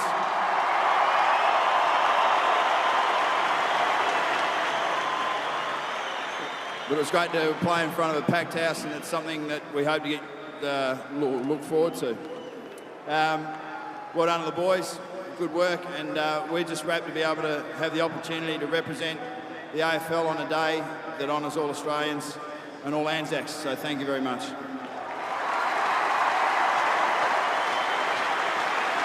Nathan Buckley, captain of Collingwood, victorious in this Anzac Day match for 2002. That concludes our official presentation from the MCG. Thanks for coming on. It's been a great day of footy. And there it is, the Anzac medal going to Mark McGough. What a story, Dermot. A 17-year-old playing just his second game of AFL football in front of almost 85,000 people, strolls off with an Anzac Day medal. It might have been a little bit better for him in the next month or so if he didn't actually win the medal, because people are going to focus on him now. And there he is, Edward. He might appear at 9:30, I'm feeling, at some stage tonight. That trophy? And the bloke carrying it might as well. It'll be a happy show tonight, there's no doubt about it. But 17 years old, I think it's one of the signs for Collingwood, though. I mean, it wasn't only McGough, it was Fraser coming back to some form, Leon Davis being terrific, Nick Davis, a couple of second-half goals. All positive signs for the Collingwood faithful. And there's Joffa in the gold jacket and the wig there. Good on you, son. Well done. Look, they deserve this, Collingwood. They outplayed Essendon today. Their dedication towards this game of footy. And look, not our supporters, but it's great when you see the supporters emotionally involved like that. They've had a great win there today, and it's just cheap entertainment when you put it all in perspective. Let's head down to Anthony Mithun, who has another Anthony, Rocker. Yes, Anthony Rocker, who played a terrific game. You kick long. It was obviously the game plan all day. Yeah, obviously, with the conditions, we obviously just wanted to put the ball into our forward line and get the crummers onto it. What's with Anzac Day? Since this tradition has been put in place, you've played them 8 times, you've only lost 3. Yeah, well, we always rise to the occasion no matter where we are on the ladder. So, it's always a fierce contest, and that's the way it's going to be for the rest of the time it's played. And you've finally won one for Mick, because he hasn't won one. Yeah, definitely. And you mentioned that? I haven't won one in a while either, so, it's just good for the boys to win one. Season really on track now. Thank you. Good on you, Anthony.